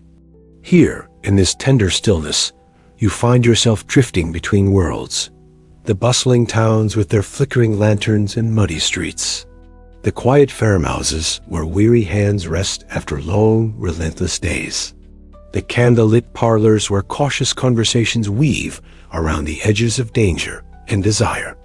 Each image glides past like a gentle current, carrying you deeper into the river of history, its waters cool and comforting against your skin. Think of the many souls who lived through those uncertain years. The young soldier, his coat threadbare, kneeling by a frozen river and tracing a loved one's name into the frost. His breath rises in small clouds, each exhalation a prayer against the cold and against the fear gnawing at his heart. He dreams of returning home to familiar fields and warm embraces, a future bright and unpromised. Or the woman in the farmhouse kitchen, her hands raw from scrubbing wooden floors and kneading coarse bread dough. In her eyes, a quiet resilience glimmers, tempered by the constant rhythm of survival, feeding children, tending to the small garden, listening for footsteps on the path that might signal news, for better or worse. In the dim glow of her hearth, each ember pulses like a hidden heartbeat, reminding her of the delicate flame of hope she guards so carefully. Imagine the townsman at his shop counter, his fingers ink-stained from printing pamphlets in secret, each page a silent rebellion folded and slipped into trembling hands. He watches the door constantly, every creak a potential harbinger of discovery, of betrayal. Yet he persists, driven by a belief in something greater than himself, an idea that glows bright even in the dark corners of his mind. And think of the children, chasing each other through meadows scented with wild thyme and morning dew, their laughter bright as birdsong. To them, the war is a faraway thundercloud, a story whispered through cracked windows at night. They gather stones and build small fortresses among the tree roots, imagining adventures as their guardians stand watch by flickering lanterns, peering anxiously into the shifting shadows. As the night deepens, these stories weave together into a single tapestry of human endurance, delicate threads of longing, duty, fear, and fragile joy. You can almost feel the texture beneath your fingertips, the rough homespun fabric, the soft wax of a candle slowly melting, the cold metal of a musket leaning against a wall. Each sensation is a quiet reminder that history is not a distant monument, but a living echo carried in every heartbeat, every shallow breath taken in the small hours before dawn. The American Revolution was not only a tale of great battles and impassioned declarations. It was also 1,000 smaller revolutions, unfolding behind every door and beneath every thatched roof. It was mothers teaching children to read by smoky lamplight, farmers whispering plans across fences, young lovers tracing promises into each other's palms. It was a long, trembling moment when an entire people stood at the edge of a vast unknown, their feet balanced between what was and what could be. As you lie back now, eyes heavy, mind adrift on these quiet currents, allow yourself to slip gently into that world. Feel the rhythm of hoofbeats echoing faintly down a dusty road. Hear the slow exhale of a blacksmith wiping sweat from his brow at twilight. Taste the coarse salt of the soldier's last biscuit shared under starlight. Each fragment is a doorway into a different room of the past, a softly lit chamber inviting you to linger and listen without hurry. In these midnight hours, the urgency and noise of modern life recede like a tide pulling away from shore. You remain a small, steady flame in the darkness, surrounded by the whispered voices of those who came before. Their struggles and triumphs, their quiet disappointments and small, fierce victories, all of them blend into a gentle lullaby, rocking you further into stillness. Imagine, too, the delicate contrast between then and now. The cold, smoky nights traded for the warmth of your own bed. The uncertain meals exchanged for the comfort of a stocked kitchen and a familiar mug held between your hands. The tense silences outside a farmhouse door replaced by the steady hum of distant traffic or the quiet ticking of a bedside clock. These contrasts do not diminish their stories, but illuminate them, turning each sacrifice and small act of bravery into a light by which we see our own comforts more clearly. We rest not in isolation, but upon the invisible foundation of countless lives lived with courage and doubt, with love and loss, with the unyielding determination to build something lasting from the fragile materials of hope and labor.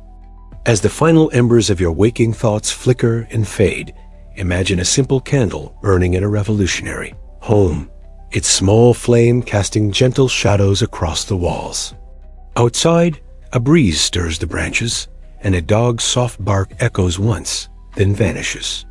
Inside, a woman sits with a letter pressed to her chest, eyes closed, breathing slowly. Somewhere beyond her window, the shape of a new world is forming, silent and unstoppable as the dawn. Tonight, as you surrender to sleep, may you carry with you the hush of those moonlit fields, the faint scent of hearth smoke, the distant call of an owl gliding across a starlit sky. Let each breath draw you further away from today's noise, deeper into the calm, echoing halls of memory. And as the past slowly dissolves into your dreams, may you find a gentle refuge there, a quiet corner where the heartbeats of old worlds and new hopes merge into a single, comforting rhythm. Rest well, traveler of time. Sleep softly under the watchful stars. You are home.